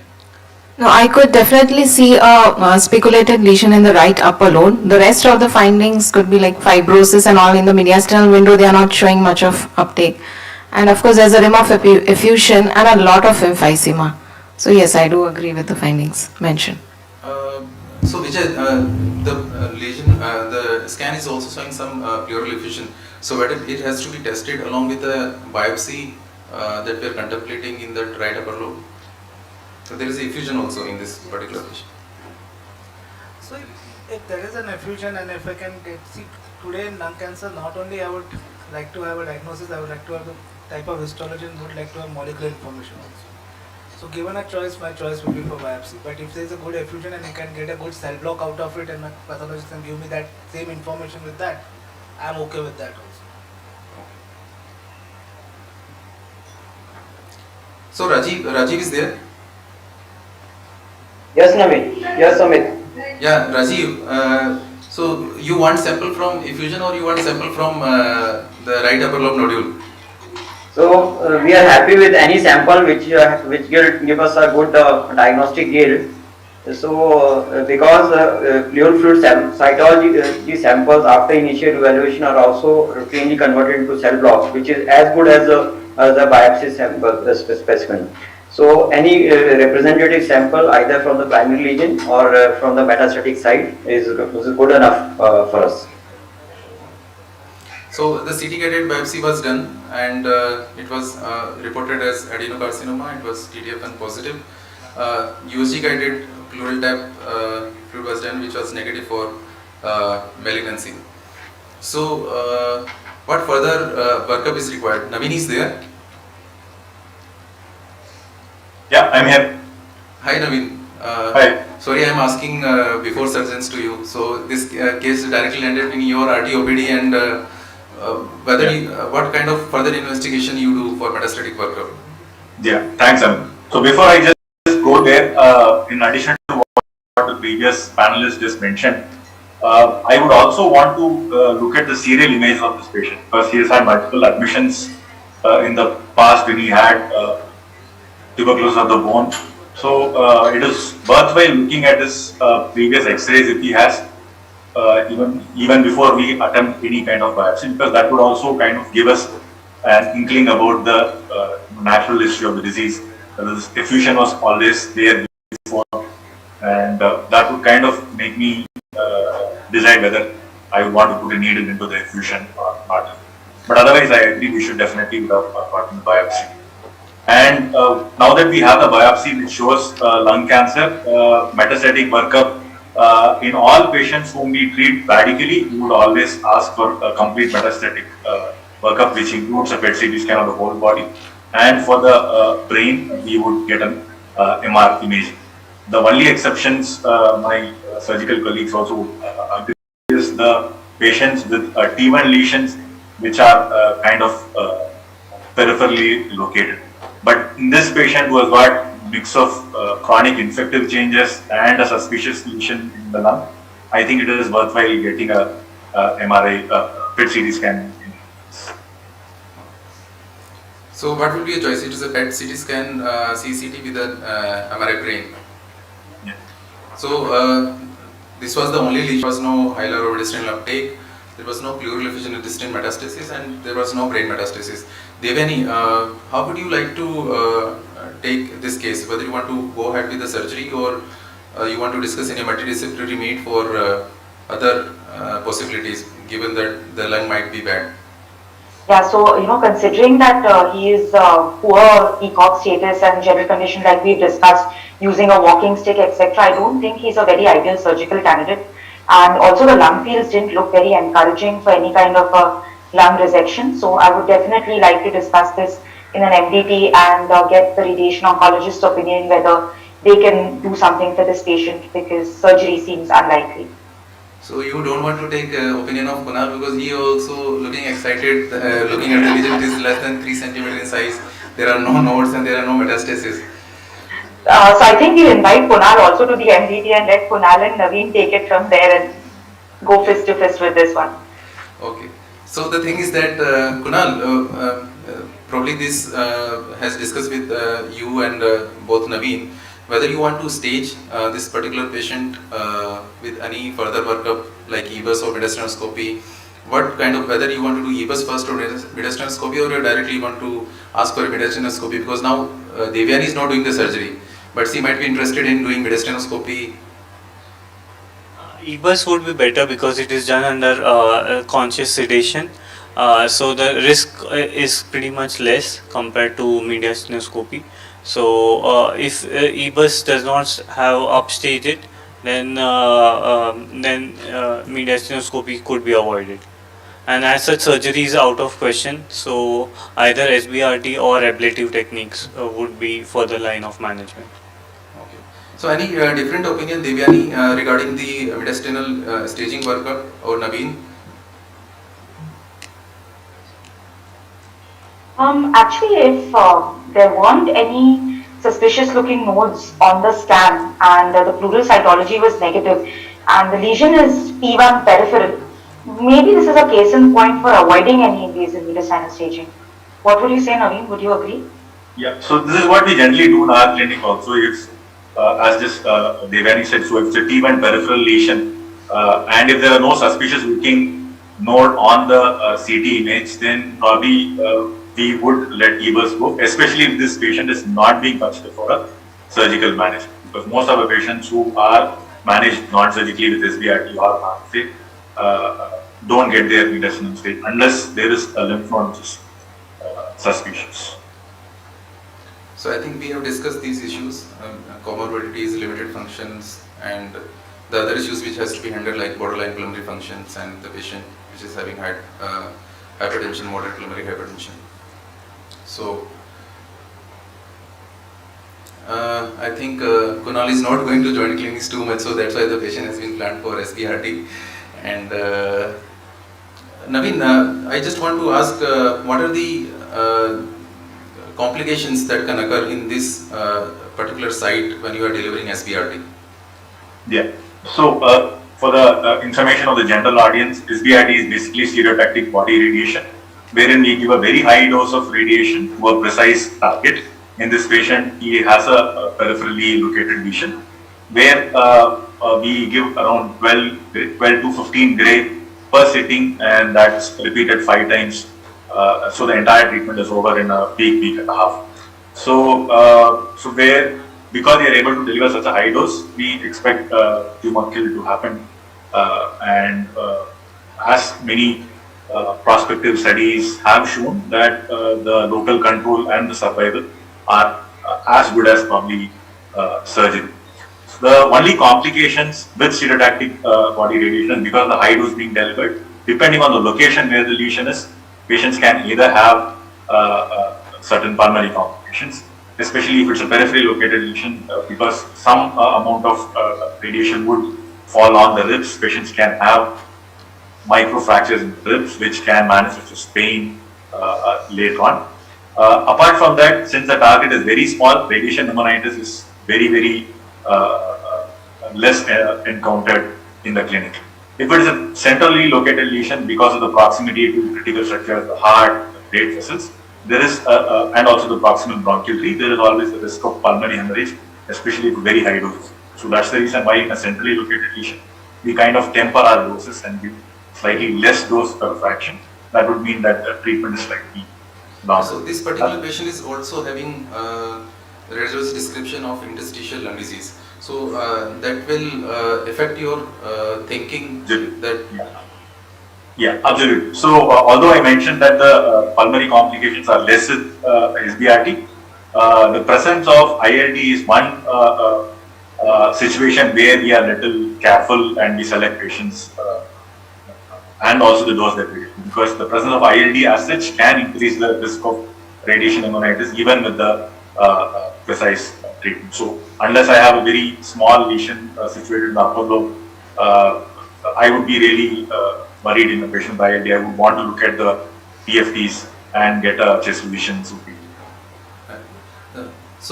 Kunal, I just have one question. So this is the location which is periphery, and are there any specific challenges to do RF ablation in this particular scenario, knowing that there is a history of interstitial lung disease and there is an earlier history of tuberculosis?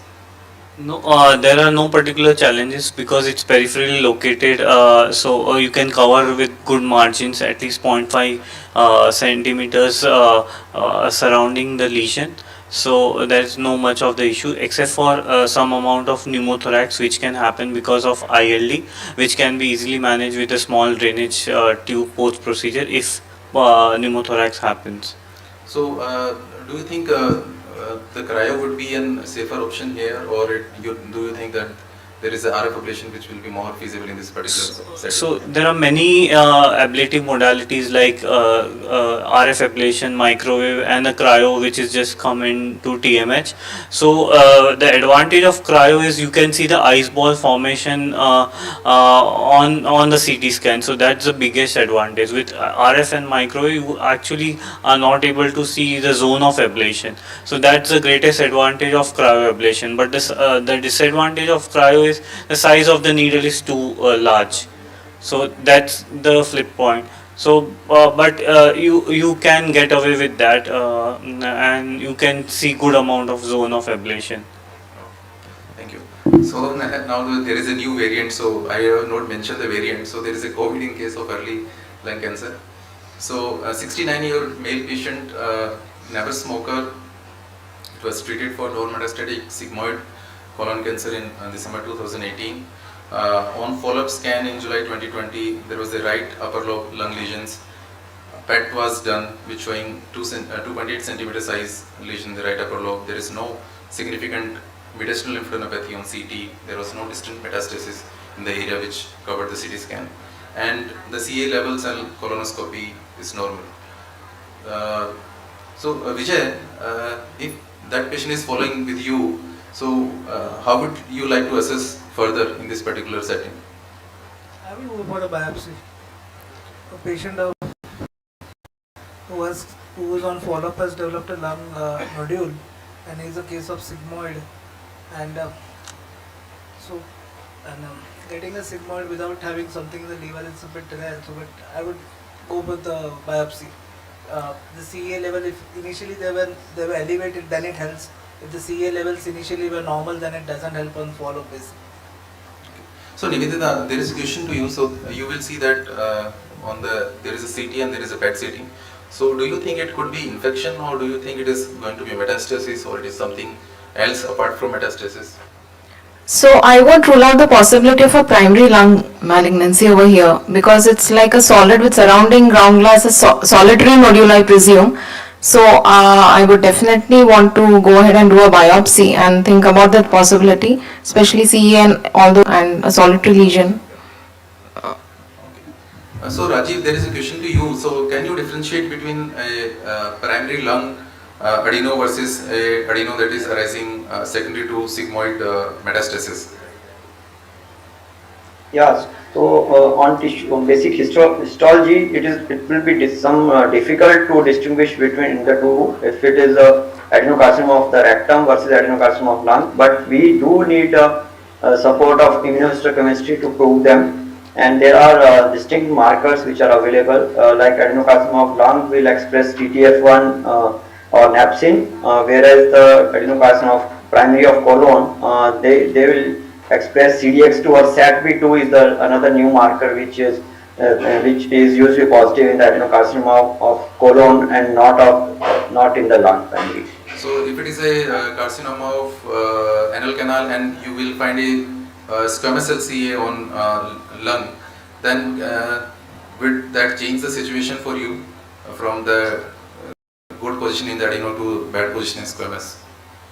Yeah, so on adenocarcinoma, it is easy because we do have support of, we can use ISC markers. But for squamous carcinomas, it is more difficult because based on morphology or even the routine ISCs, it is difficult. Sometimes we do try doing a P16 because the common tumors which can come to the lung can be either from the genital tract or oropharynx. So they do express P16, and primary squamous carcinoma of lung are usually they are negative, but rarely they can come positive. Otherwise, we have to go back to radiologist and take their opinion to distinguish them.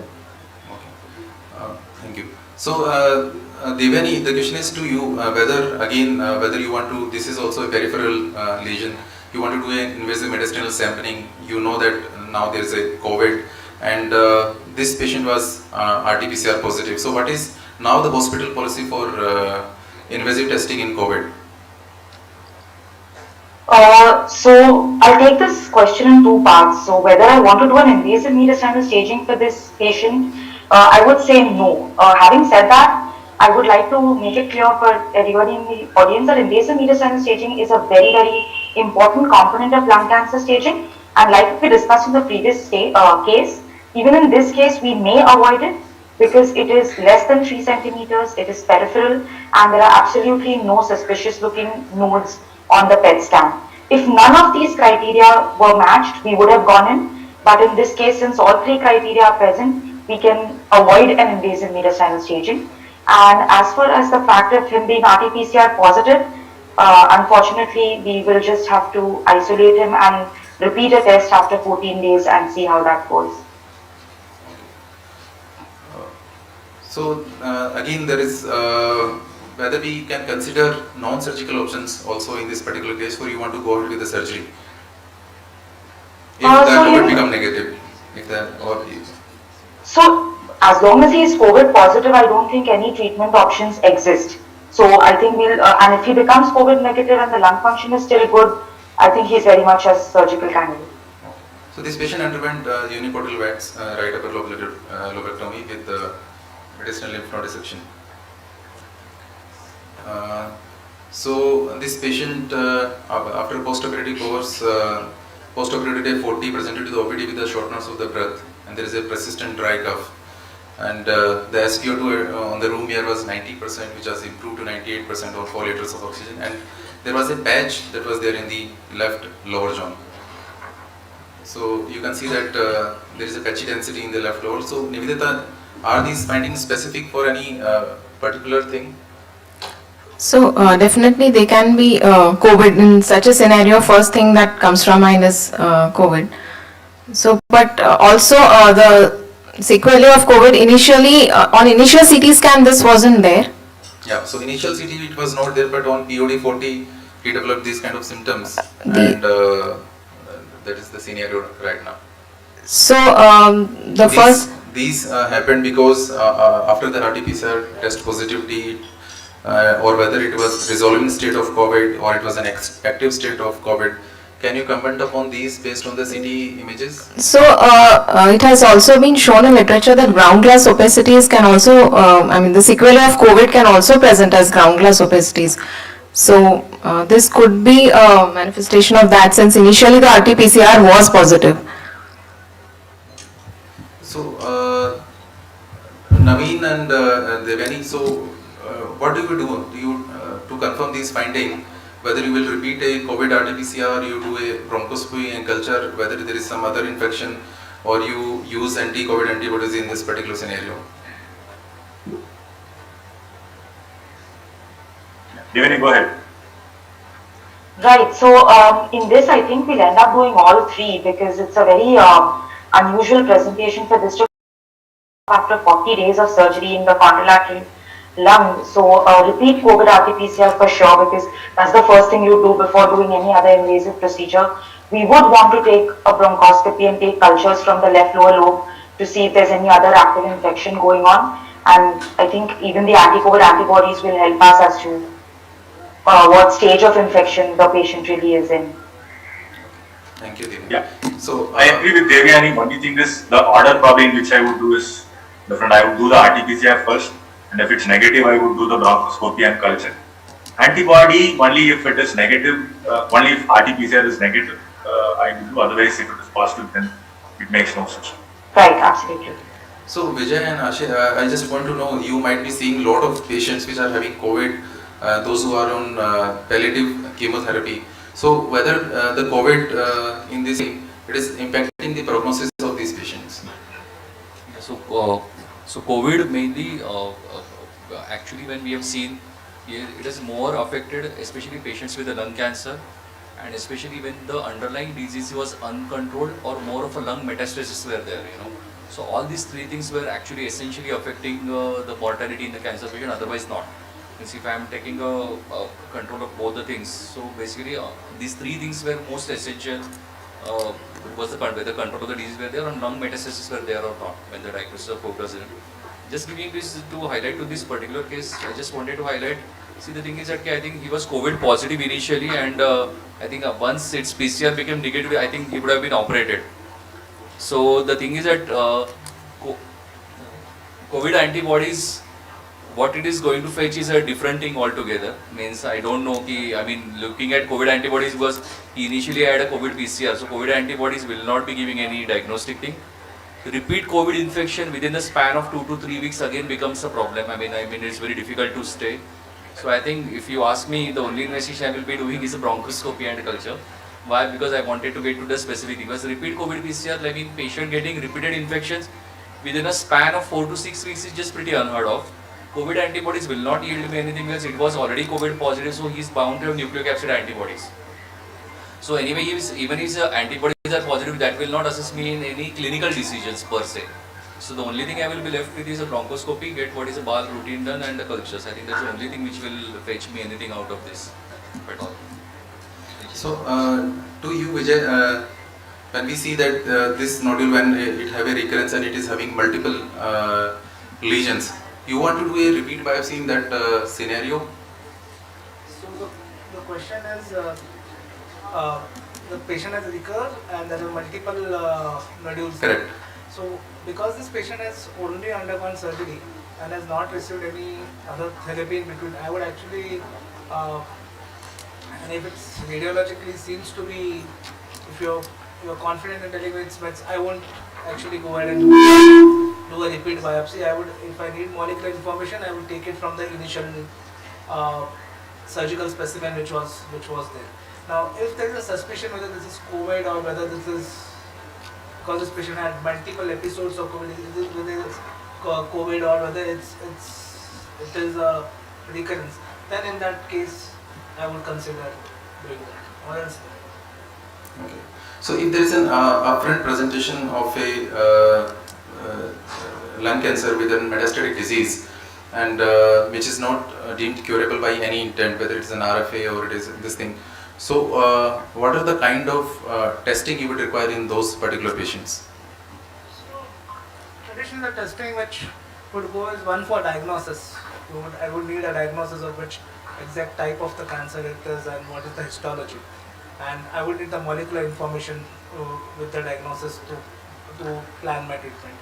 The other would be to evaluate what is the disease extent, and that helps in me in response assessment to deciding whether the patient is responding or not responding. Today in lung cancer, like if it's ALK positive, I'm looking at 5 year survivals greater than 50%, and EGFR it's 5 year survivals of 40%.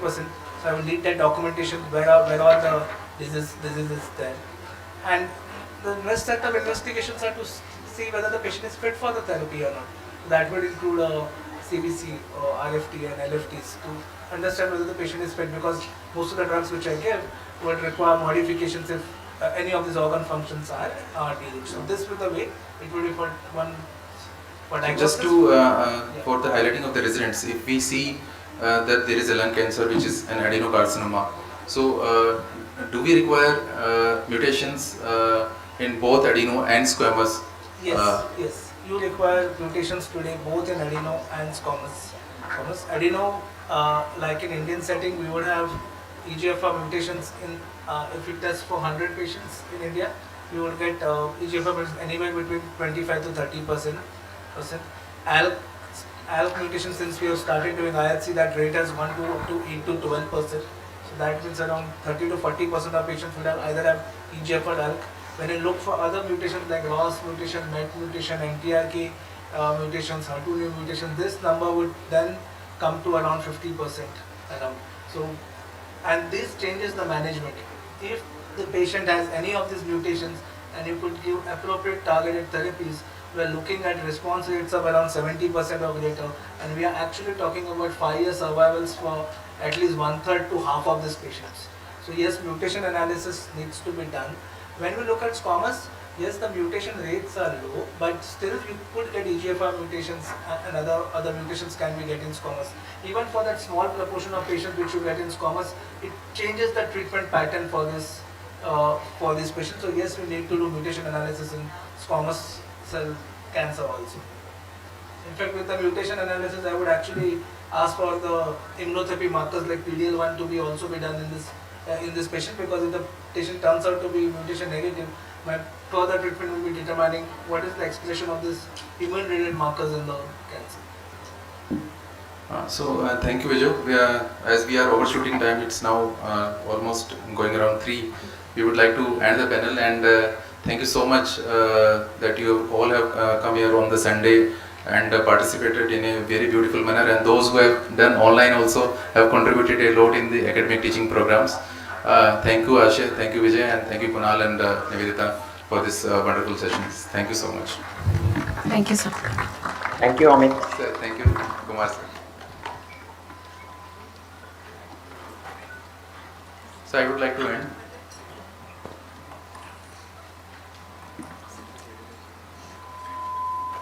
Thank you, sir. It was wonderful. I didn't notice. You could have joined directly there. Sir, please come.